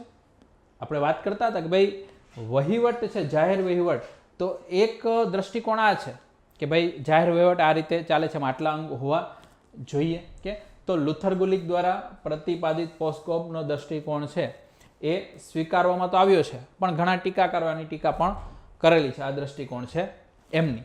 કે જો જેમ કે આ દ્રષ્ટિકોણમાં રાજકીય જનહિત એની કોઈ બાબતોનો ઉલ્લેખ નથી, જન કલ્યાણ છે એનો કોઈ ઉલ્લેખ નથી, સાર્વજનિક ઉદ્દેશ્યો તથા રાજકીય ઉત્તરદાયિત્વ પોલિટિકલ એકાઉન્ટેબિલિટી છે એની વ્યાખ્યા ક્યાંય પણ કરવામાં આવેલી નથી. ઓકે, કારણ કે આજનું જાહેર વહીવટ કેવું છે, લોક કલ્યાણકારી, તો એમાં આ બધી બાબતોનો સમાવેશ કરવો જ પડે. પણ પહેલામાં તો શું છે કે ઓર્ગેનાઇઝેશન બનાવો, સ્ટાફિંગ કરો, બજેટિંગ કરો, રિપોર્ટ કરો, પ્લાનિંગ કરો, એવી જ બધી જે ટેકનિકલ બાબતો છે એનો જ ઉલ્લેખ છે. આવી કોઈ બાબતોનો ઉલ્લેખ છે ત્યાં કરવામાં નથી આવ્યો. કે તો ધ્યાન રાખો કે હવે જે માનવ સંબંધ છે, ઓકે, માનવ સંબંધ એના દ્રષ્ટિકોણથી જોઈએ તો જાહેર વહીવટ કોઈ મશીનની જેમ નિર્જીવ, શુષ્ક, સંવેદનશૂન્ય તંત્ર નથી. આપણે કીધું કે આ કોઈ મશીન નથી કે જેમાં ખાલી બધા પાર્ટ આવી ગયા એટલે મશીન ખાલી કામ કરવાનું ચાલુ કરી દે. ઓકે, તો આવું કોઈ નિર્જીવ શુષ્ક મશીનરી નથી. ઓકે, તો ફક્ત પોસ્ટકોબ છે એના દ્રષ્ટિકોણના પાંજરા પૂરતું જવા મર્યાદિત નથી, પરંતુ જાહેર વહીવટ એ માનવીની સંવેદનાઓ અને ભાવનાઓથી પણ યુક્ત સંગઠન હોવું જોઈએ. એટલે સંગઠન છે એની અંદર સંવેદનશીલતા હોવી જોઈએ. સંગઠન છે એ વ્યક્તિઓની ભાવનાને સમજી શકતું હોવું જોઈએ. કે માત્ર અમને મશીનરી છે ચલાવી એટલું જ કામ નથી જાહેર વહીવટ છે એ. તો ઘણા લોકો છે એ લુથર ગુલિકનો જે પોસ્ટકોબ જાહેર વહીવટનો દ્રષ્ટિકોણ છે એને સંકુચિત વિચારધારાઓ વાળો દ્રષ્ટિકોણ માને છે. કે તો હવે આપણે છે એ બીજા દ્રષ્ટિકોણ તરફ આગળ વધીએ. કે બીજો દ્રષ્ટિકોણ છે વિષય વસ્તુ સાથે સંબંધિત દ્રષ્ટિકોણ. કે ભાઈ કામ એકચ્યુઅલી શું કરવાનું છે, તો એની આજુબાજુ છે આપણો અભિગમ ફરવો જોઈએ. કે તો આ દ્રષ્ટિકોણના સમર્થક છે લેવિસ મેરિયમ. ઓકે, એમનું શું માનવું છે કે વહીવટી સંગઠનમાં કાર્યકુશળતા તથા અસરકારકતા જો તમારે સ્થાપિત કરવી હોય તો એના માટે જરૂરી શું છે કે જે વહીવટી કરતા છે એમને માત્ર ખાલી ટેકનિકલ કાર્યો અથવા વહીવટી પ્રક્રિયા છે એમનું જ જ્ઞાન હોય એટલું જરૂર નથી, પરંતુ સાથે સાથે એમને વિષય વસ્તુઓની પણ જાણકારી હોવી જોઈએ. કે માની લો કે કોઈ જગ્યાએ છે એમને ડેવલપમેન્ટનું કામ કરવું છે તો એના માટે એમને ઇન્ફ્રાસ્ટ્રક્ચર ને બધી વસ્તુ ત્યાં લગાવવી પડશે, વાત બરોબર છે. પણ સામે છેડે એ પણ જોવાનું છે કે ભાઈ જે જગ્યા પર ડેવલપમેન્ટનું કામ કરવું છે ત્યાં કોઈ ઝૂંપડપટ્ટી છે અથવા કોઈ બીજી બાબતો છે તો એમને છે વિકલ્પ ઉત્પન્ન કરવાનો છે કે ભાઈ આ જે ઝૂંપડપટ્ટીના લોકો છે એ બીજી કઈ જગ્યાએ જઈને રહેશે, તો વિકલ્પ પણ એમને પ્રોવાઈડ કરવાનો રહે છે. એટલે આખો દ્રષ્ટિકોણ એમને વિકસાવવો પડે. ક્લિયર? ખાલી પોસ્ટકોબથી એટલાથી જ્ઞાન હોય એટલાથી ચાલશે નહીં. તો અહીંયા માત્ર આયોજન, નિયંત્રણ, નિર્દેશન કે સમન્વયથી જ જાહેર વહીવટ ચાલતો નથી, પરંતુ સરકાર દ્વારા જે પણ સુવિધાઓ આપવામાં આવે છે, જેમ કે ચિકિત્સા, સ્વાસ્થ્ય, કૃષિ, પરિવહન, સમાજ કલ્યાણ કે આવાસ, તો આ બધા ઉપર એમને શું કરવાનું છે? ધ્યાન રાખવાનું છે. આ બધી વસ્તુ પર જાહેર વહીવટ નિર્ભર છે. જાહેર વહીવટમાં શિક્ષણ આપવું એ પણ આવી જશે, સ્વાસ્થ્યની બાબતો આવી જશે, એની અંતર્ગત છે કૃષિ, પરિવહન, આ બધી બાબતોનો સમાવેશ કરવામાં આવે છે. એટલા માટે જ આનું ક્ષેત્ર કેવું છે? વ્યાપક છે. અને વહીવટ કરતા છે ને એટલા માટે જ આ બધું વ્યાપક જ્ઞાન હોવું જરૂરી છે. કે તો આ બાબત ધ્યાનમાં રાખવાની છે. ડન છે. તો વ્યાપક દ્રષ્ટિકોણની વાત કરી. હજી એક બાબત આપણે જોઈ લઈએ. રોબર્ટ ગોલેમ્સ્કી, ઓકે, નામ યાદ ન રહે તો કોઈ ઇશ્યુ નહીં. એમને એક વિદ્યાશાખા તરીકે જાહેર વહીવટની આ મૂંઝવણને લોકસ અને ફોકસ આના સંદર્ભમાં રજૂ કરી. ઓકે, શું કીધું? લોકસ અને ફોકસ. તો બે શબ્દોમાં તમારે સમજવાનું ભાઈ જાહેર વહીવટમાં શું આવશે. ઓકે, તો પહેલામાં પહેલું લોકસ એટલે શું? ક્ષેત્રનું સંસ્થાગત ક્યાં, એટલે કે ભાઈ ક્યાં ક્યાં સુધી છે આનું કાર્ય રહેલું છે, લોકસ. ઓકે, એનો ફેલાવો અથવા એનું વિસ્તાર એ તમારે જોવાનું છે. ફોકસ એટલે આ ક્ષેત્રનું વિશિષ્ટ શું, આમાં કઈ બાબત ઉપર આપણે શું કરવાનું છે? ફોકસ રાખવાનું છે, કયા ઉદ્દેશ્યોની આપણે પ્રાપ્તિ કરવાની છે. એટલે પહેલા તો આની અંદર કેટલો વિસ્તાર આવી જશે, અને બીજું એ વિસ્તારની અંદર આપણે કયા ઉદ્દેશ્યો છે એની આપણે પ્રાપ્તિ કરવાની છે. એટલે આવશે લોકસ અને ફોકસ. ક્લિયર? તો ધ્યાન રાખજો, એક શૈક્ષણિક વિદ્યાશાખા તરીકે લાંબા સમયથી જાહેર વહીવટનું સ્થાન એટલે કે લોકસ એ મોટાભાગના કિસ્સાઓમાં રાજનીતિ શાસ્ત્ર સાથે જ જોડાયેલું હતું. ઓકે, અત્યાર સુધી આપણે જાહેર વહીવટ છે અને આપણે પોલિટિકલ સાયન્સના ભાગરૂપે જ જોતા હતા. કે અને ત્યારે ઇતિહાસ અને અર્થશાસ્ત્ર જેવા વિષયો સાથે જ છે આપણે શું કરતા હતા? એને જોઈન્ટ કરી દેતા હતા કે ભાઈ આ રીતે આ વહીવટનો ઇતિહાસ અને આ રીતે છે એ અર્થશાસ્ત્ર છે, એમાં આ રીતે કામ લાગે છે. તો પહેલાં એનું લોકસ આ હતું. હવે આજના સમયમાં ફોકસનો સંબંધ શું છે? કે ત્યાં સુધી વહીવટ ચલાવવાની પદ્ધતિઓ પર શું કરવામાં આવશે? વધુ ભાર મૂકવામાં આવે છે, પરંતુ જાહેર નીતિ ઉપર એટલો ભાર મૂકવામાં આવતો નથી. આપણે જેટલી જરૂરિયાત છે ફોકસ કરવાની કે ભાઈ જે પબ્લિક પોલિસી છે એના ઉપર તમે વધારે વધારે ભાર મૂકો, તો હજી એટલો આપણે ભાર મૂકી શક્યા નથી. તો આપણે એ બધી વસ્તુ શું કરવાની છે? ફોકસ કરવાની છે. જાહેર વહીવટમાં આ બધી બાબતો જોવાની રહે છે. એટલે આને કહેવાય લોકસ અને ફોકસની નીતિ છે એ. તો આટલી બેઝિક બાબતો છે તમારે ત્યાં જોવાની હતી. ઓકે, તો મિત્રો આપણે અહીંયા જાહેર વહીવટને લઈને બધી બાબતોનો બહુ ડિટેલમાં ઉલ્લેખ કર્યો, એનું કાર્ય જોયું, એનું ક્ષેત્ર જોયું, વહીવટની વ્યાખ્યા જોઈ, જાહેર વહીવટની વ્યાખ્યા જોઈ, એના દ્રષ્ટિકોણ આપણે જોઈ લીધા. હવે એક વસ્તુ એ આવે કે ભાઈ વહીવટની જ્યારે વાત આવે છે કે તો ખાનગી વહીવટ છે એ અને જાહેર વહીવટ છે, એમાં બંને જગ્યાએ વહીવટ જ કરવાનો છે ને બંને જગ્યાએ કામ જ કરવાનું છે, તો બંને વચ્ચેનો ફરક શું? અથવા બંને વચ્ચે તુલના કરવાની આવે કે બંને વચ્ચે સમાનતા જ રહેલી છે. કે તો અહીં આપણે જાહેર અને ખાનગી વહીવટ છે એ બંને વચ્ચેની સમાનતા પણ જોવાના છે, બંને વચ્ચેની અસમાનતા પણ આપણે જોવાના છે. અને એમાં પછી અલગ અલગ જે પોલિટિકલ થિંકર્સ છે એમને જે અલગ અલગ દ્રષ્ટિકોણ આપ્યા છે, તો એના વિશે પણ આપણે બહુ સારી રીતે ડિટેલમાં ચર્ચા કરીશું.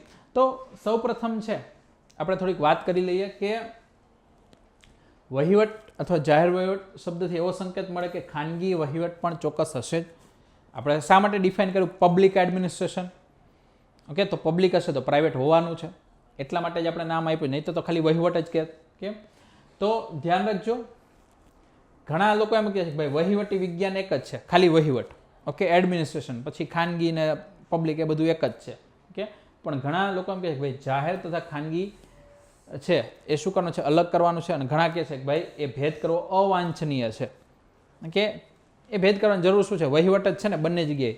પહેલાં લોકો સરકારના પૈસે અથવા જે જાહેર પૈસો આવે છે એમાંથી બધો વહીવટ કરે છે, અને ઘણા લોકો છે એ ખાલી ખાનગી જે પૈસો છે એમાંથી બધો વહીવટ કરે છે. ઓકે, તો ઘણા લોકો જે એવું કહી રહ્યા છે કે ભાઈ આ કોઈ ભેદ કરવાની જરૂર નથી, તો એવા કોણ છે?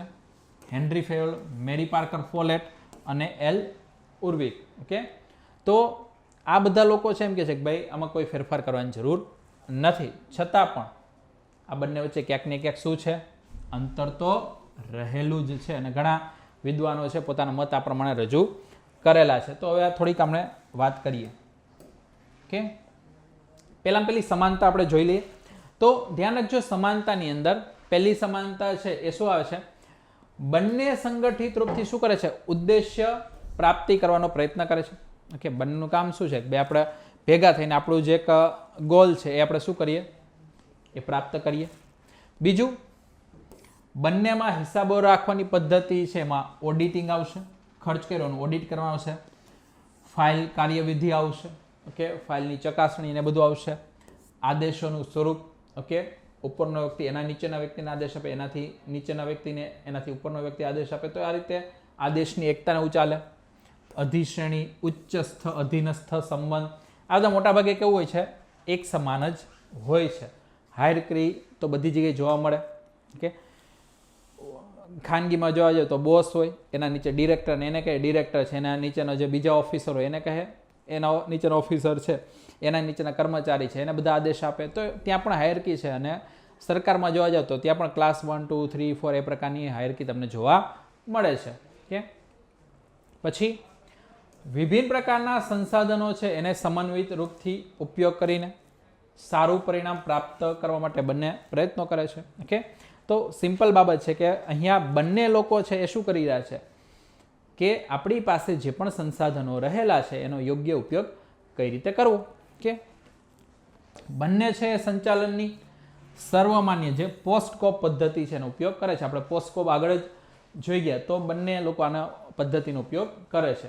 પછી બંને જગ્યાએ શું છે? યોગ્ય આધારિત ભરતી કરવામાં આવે છે, આધુનિક ટેકનોલોજીની તાલીમ આપવામાં આવે છે, મોટિવેશનલ જે પદ્ધતિઓ છે એનો ઉપયોગ કરવામાં આવે છે કે ભાઈ એમના કર્મચારીઓ હંમેશા અભિપ્રેરિત રહે, મોટિવેટ રહે. કે તો આ બધી બાબતો બંને જગ્યાએ તમને જોવા મળે છે. કે તો આ તમને સમાનતા અહીંયા જોવા મળે છે. અને ખાસ કરીને જનસંપર્ક, રિસર્ચ કરવું અને જ્યાં જ્યાં જરૂર જણાય ત્યાં પરિવર્તન છે એ પણ બંને માટે સરખું રહે છે.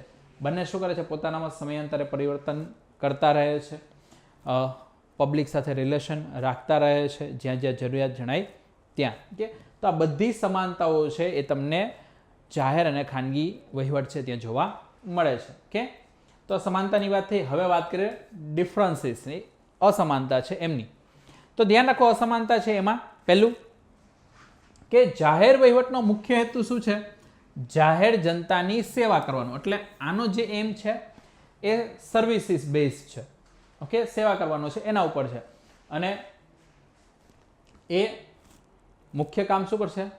સામાન્ય રીતે લોકોનું કલ્યાણ અથવા કેટલાક ખાસ કિસ્સામાં જે લોકોની જરૂરિયાતો છે એ પૂરી કરવાની, લોક કલ્યાણ અને લોકોની જરૂરિયાત પૂરી કરવી. અને એનાથી વિરુદ્ધ વ્યાપારલક્ષી જે વહીવટ કંપની છે, ઓકે, એના માટે મુખ્ય બાબત શું છે? નફો કમાવો. ઓકે, એટલે પ્રોફિટ બેઝ છે. પેલું સર્વિસ બેઝ છે, આ પ્રોફિટ બેઝ રહેલ છે. અને નફો ન કમાતી જે પણ પેઢી હોય એ શું થઈ જાય? એ વહીવટની બહાર નીકળી જાય છે. એટલે નફો છે ત્યાં મેઇન ઉદ્દેશ્ય રહેલો છે. કે હવે ધ્યાન રાખો, જાહેર વહીવટમાં કાયદા, નિયમો, વિનિયમો એમનું બધાનું ચુસ્તપણે પાલન કરવું જરૂરી છે. ઓકે, અને કાયદાનું ચુસ્ત પાલન છે એ જાહેર વહીવટના કાર્યમાં ઘણી વખત શું કરે? જડતા ઊભી કરે. કારણ કે ઘણીવાર શું થાય કે એક નિયમ બનાવ્યો છે તો નિયમ પછી બધા ઉપર લાગુ કરવાનો જ છે. કે નિયમ શું કરવાનો છે? જળ વલણ સાથે બધા ઉપર લાગુ કરી દેવાનું. પછીમાં અલગ અલગ પરિસ્થિતિઓ છે, ઘણીવાર જોવામાં ના આવે આ પરિસ્થિતિમાં અત્યારે આ નિયમ લાગુ ના કરી તો પણ ચાલે, પણ ત્યારે એ બધી વસ્તુ જોવામાં આવતી નથી. એટલે ત્યાં થોડીક જડતા ભરેલું વલણ આપણને જોવા મળે. કે પછી ઓડિટ અને ઉત્તરદાયિત્વનો ભય પણ હંમેશા તમને જોવા મળે છે. અને એના કારણે શું થાય? કામગીરીમાં અવરોધ ઊભો થાય. તો આ વસ્તુ છે એ તમને ક્યાં જોવા મળે? જાહેર વહીવટ છે ત્યાં. બીજી તરફ જે ખાનગી અથવા વ્યાપારલક્ષી વહીવટ છે એમાં કાયદા અને વિનિયમોના આવા જે નિયંત્રણો છે, ઓકે, પ્રમાણમાં ઓછા હોય છે અથવા ઘણી વખત તો એનાથી મુક્ત હોય છે. કારણ કે ત્યાં એમને શું જોવાનું છે? ત્યાં એમને મુખ્યત્વે નફો છે એ જોવાનો રહેતો હોય છે કે વધારે વધારે નફો કઈ રીતે મળે, એના ઉપર એને વધારે ફોકસ કરવાનું રહે છે. કે ત્યાર પછી વાત કરીએ કે જાહેર વહીવટની વાત છે એમાં એમની નીતિઓ અને કાર્યો પર જાહેર જનતાની સતત નજર રહે. કાંઈ પણ નિર્ણય લીધો એટલે તરત લોકોનું ફોકસ ત્યાં જ હોય, સરકારે આ નિર્ણય લીધો, સરકારે આ વસ્તુ અમલવારી કરાવી, સરકારની આ ભૂલ થઈ કે સરકારે આ વસ્તુ આપણને પ્રોવાઈડ નથી કરી.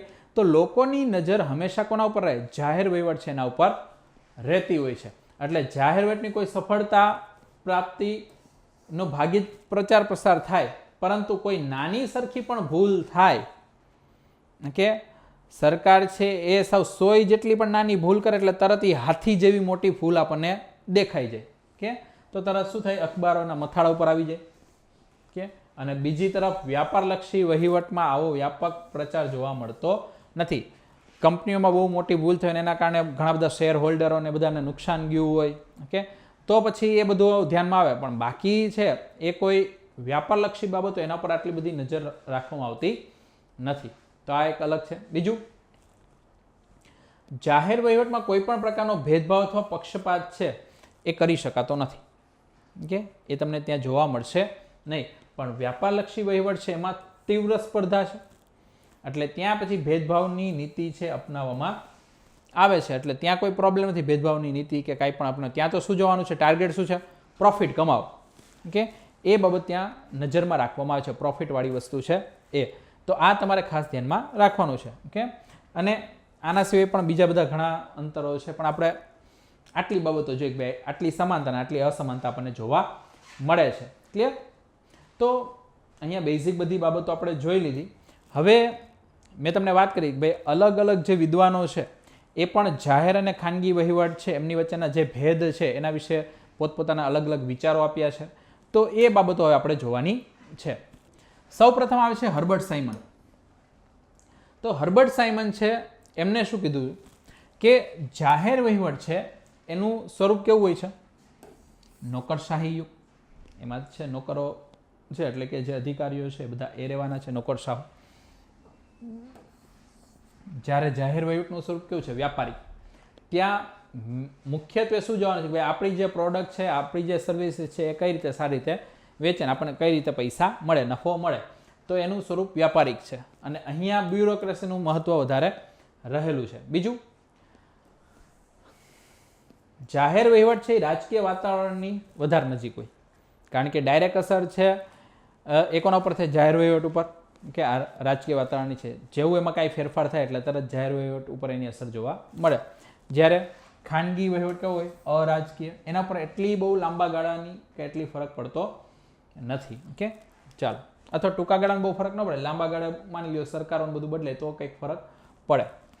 બીજું, જાહેર વહીવટમાં ખાસ કરીને બિનકાર્યક્ષમતા, કામચોરી છે અથવા લાલ ફિતાશાહી, આ બધી ઉપાધિઓ, વ્યાધિઓ કે ચિંતાઓ આપણી સમક્ષ આવતી હોય છે કે ભાઈ કર્મચારીઓ છે એ અસક્ષમ પૂર્ણ કામ કરતા હોય, પોતાની એફિશિયન્સીથી કામ કરતા ના હોય. લાલ ફિતાશાહી એટલે કે કોઈ પણ ફાઇલ છે કે એને લાલ દોરી બાંધીને શું કરી દે? માળિયા ઉપર ચડાવી દે, એનું ફટાફટ નિરાકરણ ના કરે એટલે એક એક ફાઇલ છે એ ઘણા વર્ષો સુધી એમને પડી હોય ઓકે. તો આવી બધી સમસ્યાઓ તમને જાહેર વહીવટમાં જોવા મળે. જ્યારે ખાનગી વહીવટમાં સામાન્ય રીતે આવી કોઈ વ્યાધિઓ જોવા મળતી નથી. બિનકાર્યક્ષમતા, કામચોરી એવું જોવા ન મળે, અને કોઈ એવું કરતું હોય તો તરત એને ત્યાંથી બહાર કાઢી મૂકવામાં આવે ઓકે. હવે વાત આવે સર જોશિયા સ્ટેમ ઓકે. તો ધ્યાન રાખજો એમને શું કીધું છે ઓકે. નામમાં થોડો ઘણો છે એ ફેરફાર હોય છે, કારણ કે બધા નામ છે એ કોઈ થિંકર ઇંગ્લિશ હોય, કોઈ ફ્રેન્ચ છે એ ફ્રેન્ચ કોઈ થિંકર છે ફ્રેન્ચ હોય ઓકે. તો બધાના છે નામ એ તમને થોડાક અલગ જોવા મળે. તો ધ્યાન રાખજો જાહેર વહીવટમાં મુખ્યત્વે એકરૂપતા જોવા મળે છે, જ્યારે ખાનગી વહીવટમાં શું છે? વિભિન્નતાઓ જોવા મળે, કારણ કે ત્યાં વ્યાપાર બેઝ ઉપર છે એટલે દરેક પોતપોતાની પદ્ધતિઓ અલગ અલગ અપનાવતા હોય. જાહેર વહીવટમાં બાહ્ય નાણાકીય નિયંત્રણ એટલે કે વિધાનમંડળ દ્વારા છે નિયંત્રણ હોય છે. એટલે જે કારોબારી છે એ પોતાની રીતે કોઈ ખર્ચ કરી શકતા નથી, એમને તો ઉપરથી એટલે કે જે સંસદ છે, વિધાનમંડળ છે, ત્યાંથી જે નાણાકીય ભંડોળ પસાર થઈને આવે છે એ ખર્ચ કરવાનું રહે છે. એટલે ત્યાં બાહ્ય નિયંત્રણ છે, વિત્તીય નિયંત્રણ.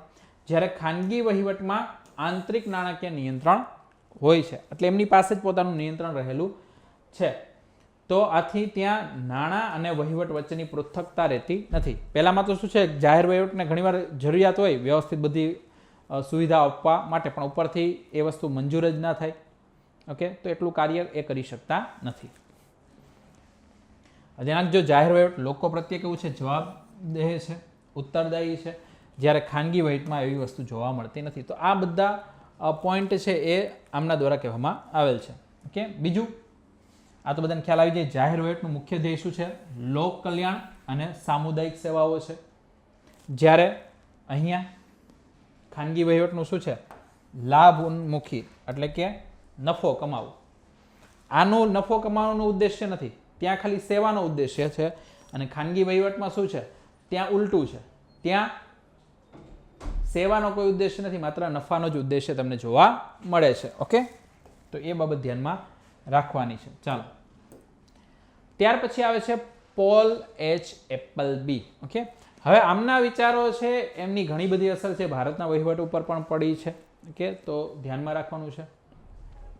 તો હવે એમને અલગ અલગ બધી બાબતો ડિટેલમાં કીધી છે. પહેલું, વ્યાપકતા, પ્રભાવ તથા મહત્તાને ધ્યાનમાં લઈ. તો ધ્યાન રાખજો, એપલબી શું કીધું, સંગઠિત સરકાર છે કોઈના કોઈ રૂપે, ઓકે, એ સમાજમાં વિદ્યમાન હોય જ છે. ઓકે, કોઈ પણ જગ્યાએ છે. તો ધ્યાન રાખજો, શાસનના કાર્યો છે, નીતિઓ છે, કેવી છે, ખૂબ જ જટિલ છે. એટલા માટે જાહેર વહીવટનો પ્રભાવ છે ખૂબ જ વ્યાપક તમને જોવા મળે. કારણ કે એની જટિલતા એટલી છે, એટલે જટિલતા છે એમાં કામ કરવા માટે ખૂબ મોટા પ્રમાણમાં તમારે શું કરવું પડે, જાહેર વહીવટ છે એ લાવવો જ પડે. કે એટલે એનું ક્ષેત્ર કેવું છે, વ્યાપક છે, જે રાજ્યના દરેક વ્યક્તિને શું કરે છે, અસર કરે છે. અને એના સરખામણીમાં ખાનગી વહીવટ છે કેવો છે, ખૂબ જ નાનો અથવા ઓછો મહત્વપૂર્ણ હોય છે. કારણ કે ડાયરેક્ટલી છે લોકોની જીવન ઉપર એટલો અસર કરતો નથી. ઓકે, તો વ્યાપકતા અથવા પ્રભાવના ક્ષેત્રમાં છે એ ખાનગી વહીવટ છે એનું ઓછું મહત્વ હોય, જ્યારે જાહેર વહીવટનું વધારે હોય છે. કે બીજું આવે છે જાહેર ઉત્તરદાયિત્વની વાત કરી. તો આમાં એપલબી શું કહે છે, ભાઈ જાહેર વહીવટ છે દરેક લોકોના આશાઓનું કેન્દ્ર બિંદુ છે. દરેક વખતે છે આપણે કોઈ રિલાયન્સ છે એની જનરલ મીટિંગ થતી હોય તો એના ઉપર આપણી કોઈ નજર ના હોય, પણ સરકારનું બજેટ બહાર પડતું હોય તો આપણે બધાની નજર ત્યાં હોય કે ભાઈ બજેટમાં મારા માટે શું આવશે અથવા સરકાર શું નીતિઓ લાવશે. ક્લિયર? તો દરેક લોકોના આશાનું કેન્દ્ર હોય છે, કારણ કે જનહિતની તરફ ધ્યાન આપવું એ જ જાહેર વહીવટનું ધ્યેય છે. કે તો જાહેર વહીવટના પ્રત્યેક કાર્યમાં વિધાનમંડળનો અવાજ સંભળાઈ જાય. એટલે સંસદ છે, વિધાનસભા છે, જે પણ બજેટ કે કાંઈ પણ બહાર પાડે એટલે તરત છે જાહેર વહીવટમાં એની અસર તમને જોવા મળી જાય. કે અને એટલા જ માટે એને સતત શું કરવું પડે, સતત છે કારોબારી અથવા વહીવટ છે એમને વિધાનમંડળ છે એટલે લેજિસ્લેશન છે એના પ્રત્યે ઉત્તરદાયી રહેવું પડે. સંસદ છે, વિધાનસભા છે એના પ્રત્યે ઉત્તરદાયી રહેવું પડે. જ્યારે ખાનગી વહીવટમાં આવા કોઈ ઉત્તરદાયિત્વનું ભારણ રહેતું નથી. એ તો આ તમારે ધ્યાનમાં રાખવાનું છે. ત્રીજું આવે છે રાજકીય સ્વરૂપ. હવે અહીંયા તમે ધ્યાન રાખો, રાજકીય સ્વરૂપ છે એમાં કે વહીવટ એ જ રાજનીતિ છે એવું કોણે કીધું, એપલબી. એપલબી કહે છે કે ભાઈ એકચ્યુઅલી આખું જાહેર વહીવટ ચાલે છે એ એકચ્યુઅલી શું છે, પોલિટિક્સ જ છે, રાજનીતિ જ છે. કારણ કે તેમાં જનહિત સર્વોપરી છે અને પોલિટિક્સ બેઝ કોના ઉપર હોય, જનહિત છે એના પર રહેતું હોય છે. તો વહીવટી સંગઠન જ લોકતંત્રની લોકપ્રિય જે પણ રાજકીય ક્રિયાઓ છે એને પૂરી પાડે છે. એટલે જે પણ અધિકારીઓ છે, મંત્રીઓ છે, બધા જે આખું સંગઠન છે એ શું કરે છે, લોકોની જરૂરિયાતો છે ગ્રાઉન્ડ લેવલ પર પૂરી કોણ કરે છે, જાહેર વહીવટ છે એ. તો જે રાજનેતાઓ છે અથવા આખું પોલિટિક્સ છે એ બેઝ જ આના ઉપર છે, જનકલ્યાણ છે એના ઉપર. કે તો આથી વહીવટ અને રાજનીતિ છે એ પરસ્પર જોડાયેલા છે. કે બંને એકબીજા સાથે જોડાયેલા છે. જ્યારે ખાનગી વહીવટ કેવું છે, અરાજકીય, નોન પોલિટિકલ હોય છે. એટલે એને અને પોલિટિક્સને કોઈ એટલું લાગતું વળગતું નથી. તો આ તમારે બધા ડિફરન્સીસ છે આમાં જોવાના રહે છે. ઓકે, એ જ રીતે પીટર ડ્રકર છે એમની માન્યતા શું છે કે ભાઈ જાહેર વહીવટ અને ખાનગી વહીવટમાં મુખ્ય અંતર શું હોય, એમના ઉદ્દેશ્યો, બંનેના ઉદ્દેશ્યો અલગ હોય, બંનેના મૂલ્યો અલગ છે. પછી તથા સામાજિક જે ઉત્તરદાયિત્વ છે એ પણ શું છે, બંનેમાં અલગ અલગ રહેલા છે. એટલે આ ડિફરન્સ છે એ જાહેર અને ખાનગી વહીવટમાં જોવા મળે છે. ક્લિયર? અને સરકારી સંગઠનોમાં કામગીરી અને પરિણામ ખાનગી સંગઠનો કરતાં પણ કેવા હોય છે, ભિન્ન હોય છે. એટલે બંનેની કામગીરી અલગ છે અને બંનેના પરિણામો પણ અલગ અલગ હોય છે. એકના પરિણામમાં લોક કલ્યાણ જોવાનું છે અને એકના પરિણામમાં નફો જોવાનો રહેતો હોય છે કે તો આમ બંને શું છે અલગ છે ઓકે બંને શું છે થોડાક આધાર ઉપર ભિન્ન છે ઓકે પણ ધ્યાન રાખજો બંને જ છે એ વહીવટની વિશેષતાઓ છે એટલે બંને અંદર વહીવટ તો આવેલો જ છે તો હક્સલે ઓકે હક્સલે શું કીધું કે ખાનગી વહીવટની ખામીઓનો અનુભવ આપણે એટલે નથી કરી શકતા કે તે જે ઘરમાં રહે છે તે ઈંટ અને ચૂનાથી નિર્મિત છે કે એ જે ઘરમાં રહે છે ને એ આખું કેવું છે બંધ છે એ તમને એની આરપાર ક્યાંય જોઈ શકતા નથી એટલે ઘણીવાર તમને ખાનગી વહીવટ છે બહુ સારો લાગે કે ભાઈ પ્રાઇવેટાઇઝેશન થઈ જવું જોઈએ એના કારણે બધું આપણને શું થઈ જશે સુખાકારી મળી જશે ને આ થશે સુવિધા બહુ સારી મળશે એવું બધું બહુ સારું સારું લાગે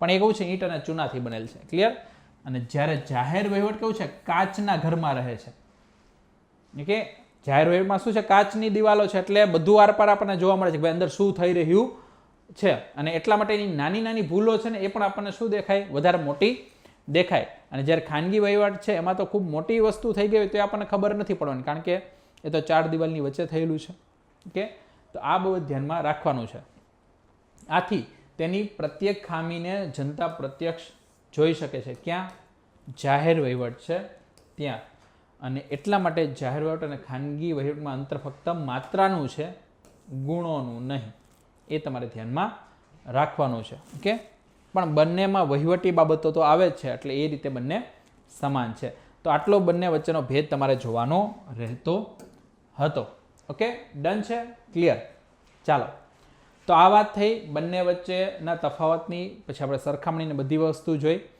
હવે આપણે વાત કરશું જાહેર વહીવટનું જે મહત્વ છે અને એમાં પણ આપણે અલગ અલગ દ્રષ્ટિકોણો છે આપણે જોવાના છીએ ઓકે તો પહેલાં પહેલી વસ્તુ શું આવે ભાઈ જાહેર વહીવટ છે એ શું છે એ આધુનિક રાજ્યનું દર્પણ છે મુખ્ય બાબત તો એ જ આવવાની છે ક્લિયર તો ધ્યાન રાખજો કે માનવ જીવનનું અસ્તિત્વ ખાલી એટલું જ નહીં પરંતુ માનવ જીવનનો જ્યારે બહુમુખી વિકાસ છે એ પણ જાહેર વહીવટની જે પણ દશા દિશા છે એનાથી શું થાય છે પ્રભાવિત થાય છે એટલે જે પણ મનુષ્યનું જીવન છે જો તમારે ત્યાં સારું એન્વાયરમેન્ટ હોય તમારે ત્યાં સારા રોડ રસ્તા સેનિટેશન સ્વાસ્થ્ય શિક્ષા આ બધી વસ્તુ જો સારી હોય તો તમારું જીવન ધોરણ કંઈક અલગ હોય અને એ જ બાબત તમે કોઈ અલ્પવિકસિત દેશોમાં જુઓ કે જ્યાં વહીવટ સારો નથી અથવા સંસાધનો સારા નથી ઉપયોગ થઈ રહ્યા તો ત્યાંનું જીવન તમે જો તરત તમને ખ્યાલ આવી જશે કે તો આમ આદિકાળથી લઈને વર્તમાન સમય સુધી કોઈના કોઈ રૂપમાં છે જાહેર વહીવટ રહેલો જ છે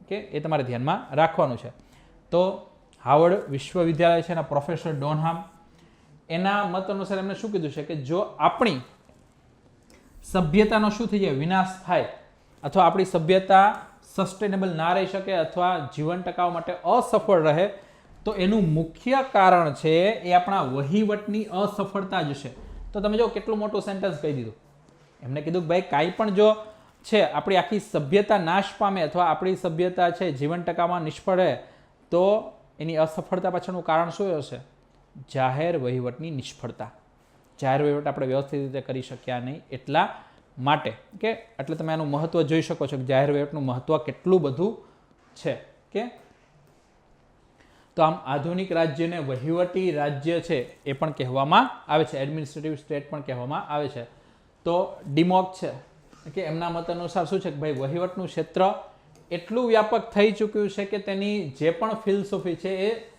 જીવનની ફિલોસોફીની નજીક આવી રહી છે એટલે જીવન જીવવાની દરેક બાબતો છે એમાં ક્યાંક ને ક્યાંક જાહેર વહીવટ છે અસર પહોંચાડે છે એવું આ કહેવા માગે છે કે તો આપણું જે સમસ્ત જીવન છે એના ઉપર ક્યાંક ને ક્યાંક આની અસર આવે છે એ બધી બાબતો અહીંયા કહેવામાં આવી છે કે તો હરીફરીને એ જ છે કે ભાઈ સમાજનું કલ્યાણ કરવાની વાત હોય સમૃદ્ધિનો આધાર હોય ઓકે એ સરકારના કુશળ સંચાલન પર નિર્ભર છે જેટલી આપણી સરકાર છે એ કુશળ વહીવટ કરતા હોય સંસાધનો છે એ યોગ્ય રીતે છે એ મેનેજ કરી શકતા હોય એ જ રીતે આપણું જીવન ધોરણ યોગ્ય બને ઓકે તો ધ્યાન રાખજો સરકાર છે એક આકાર છે ઓકે સરકાર આખી તમે એક વ્યવસ્થા છે એ કેવો છે એક આકાર છે જ્યારે એમાં જે વહીવટ કરતા છે એ શું કરે છે એક ચિત્રકારની રીતે રંગ ભરે છે એટલે જેવો વહીવટ કરતા હોય ને એવા પછી શું થાય અંદર રંગ પૂરાય વહીવટકાર બદલાઈ જાય એટલે આખું ચિત્ર જ બદલાય છે ઓકે આકાર તો એનો એ જ છે પણ ચિત્રકાર બદલાય એટલે રંગ અહીંયા શું થઈ જવાનો છે બદલાઈ જવાના છે એટલે વહીવટ કેટલું છે એ ઉપયોગી બનાવો અથવા એને નિષ્ફળ બનાવો, બધું આધાર વહીવટકર્તા ઉપર રહેલો છે. એ તમારે ધ્યાનમાં રાખવાનું છે. એટલે વહીવટ એ સરકારનું વ્યક્તિત્વ છે. કોઈ દેશમાં કેવો વહીવટ ચાલે છે એ તમારે જોવું હોય, ઓકે, તો ત્યાંની સરકાર કઈ રીતે ચાલી રહી છે એ તમે જોવો એટલે તમને આખું ખ્યાલ આવી જાય. ઓકે, પછી ચાર્લ્સ બિયર્ડ છે, એમને શું કીધું કે વહીવટના વિષયથી અધિક મહત્વપૂર્ણ અન્ય કોઈ વિષય નથી હોતો. સૌથી મહત્વપૂર્ણ વિષય કયો છે? આ વહીવટનો વિષય રહેલો છે. સ્વયં સભ્યતાનું ભવિષ્ય પણ આની ક્ષમતા ઉપર જ નિર્ભર છે. કારણ કે સભ્યતા છે ક્યાં સુધી ટકશે, કેટલું સસ્ટેન થઈ શકશે, એ બધી બાબત જાહેર વહીવટ ઉપર શું છે? નિર્ભર થયેલી હોય છે. એ તમારે ધ્યાનમાં રાખવાનું છે. ઓકે, અને વ્હાઇટ છે, LD વ્હાઇટ, એને શું કીધું છે? વહીવટના ધ્યેયો સ્વયંમાં રાજ્યના અંતિમ ઉદ્દેશ્ય છે. એટલે જાહેર વહીવટનું ધ્યેય એ જ રાજ્યનું શું અંતિમ ઉદ્દેશ્ય હોય.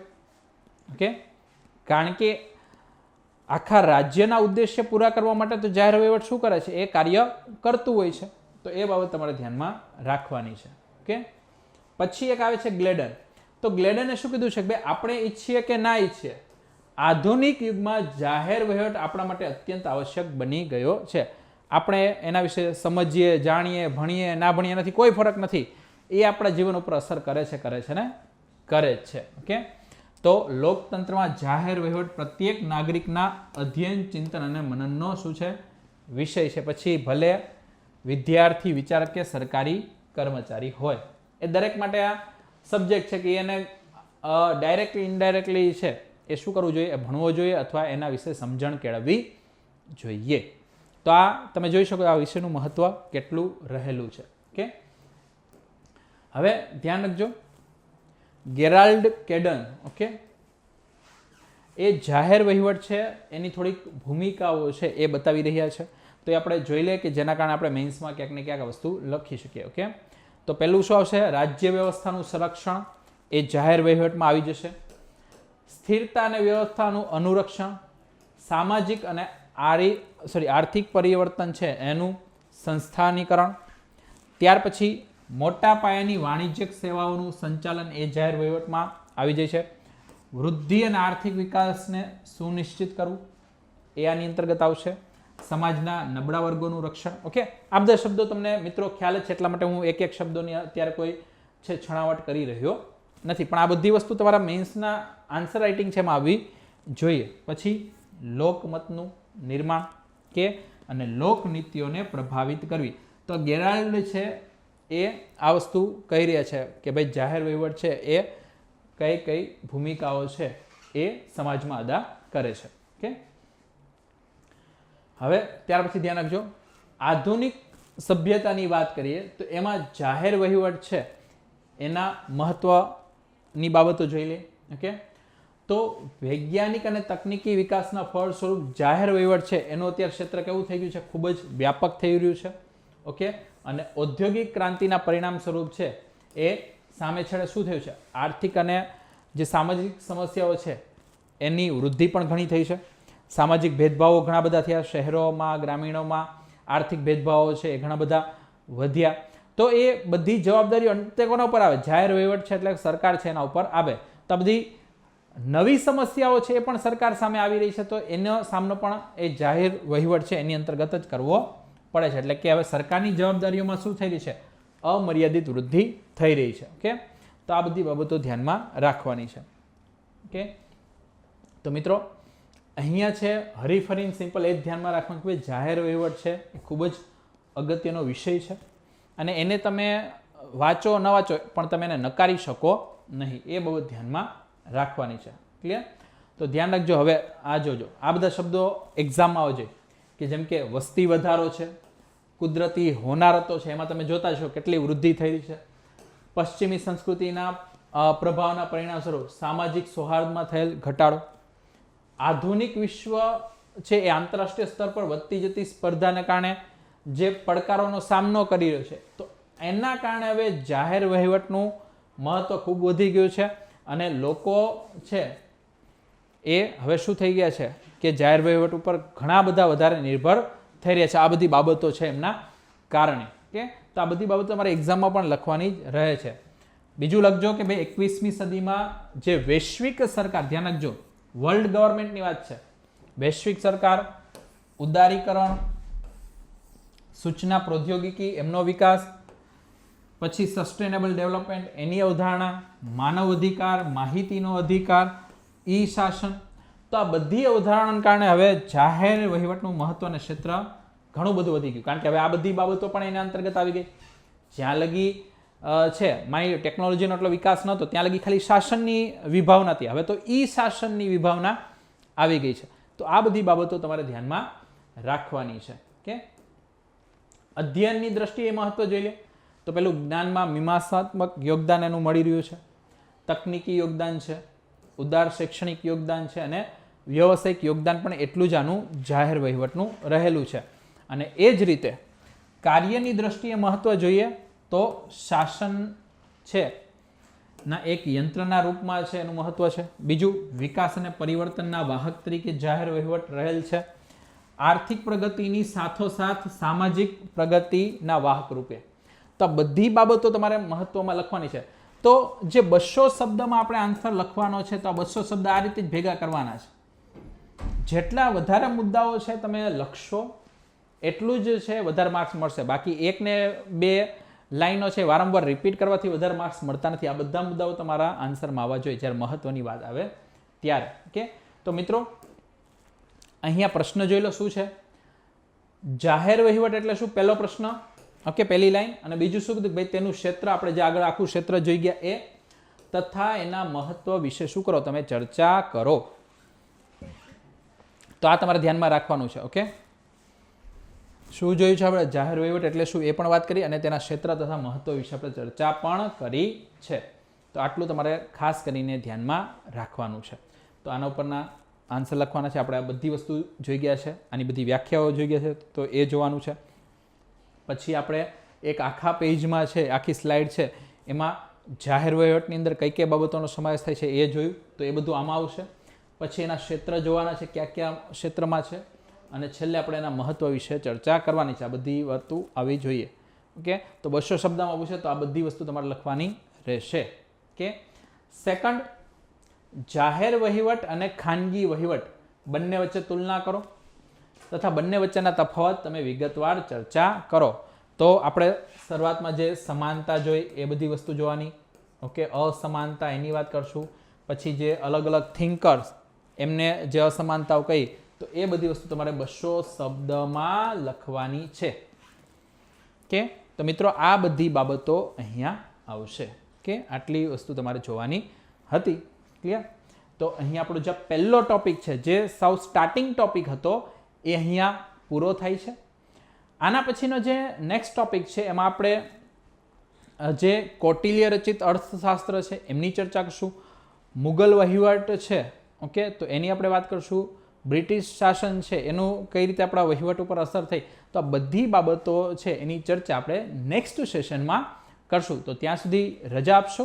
જય હિન્દ, જય ભારત.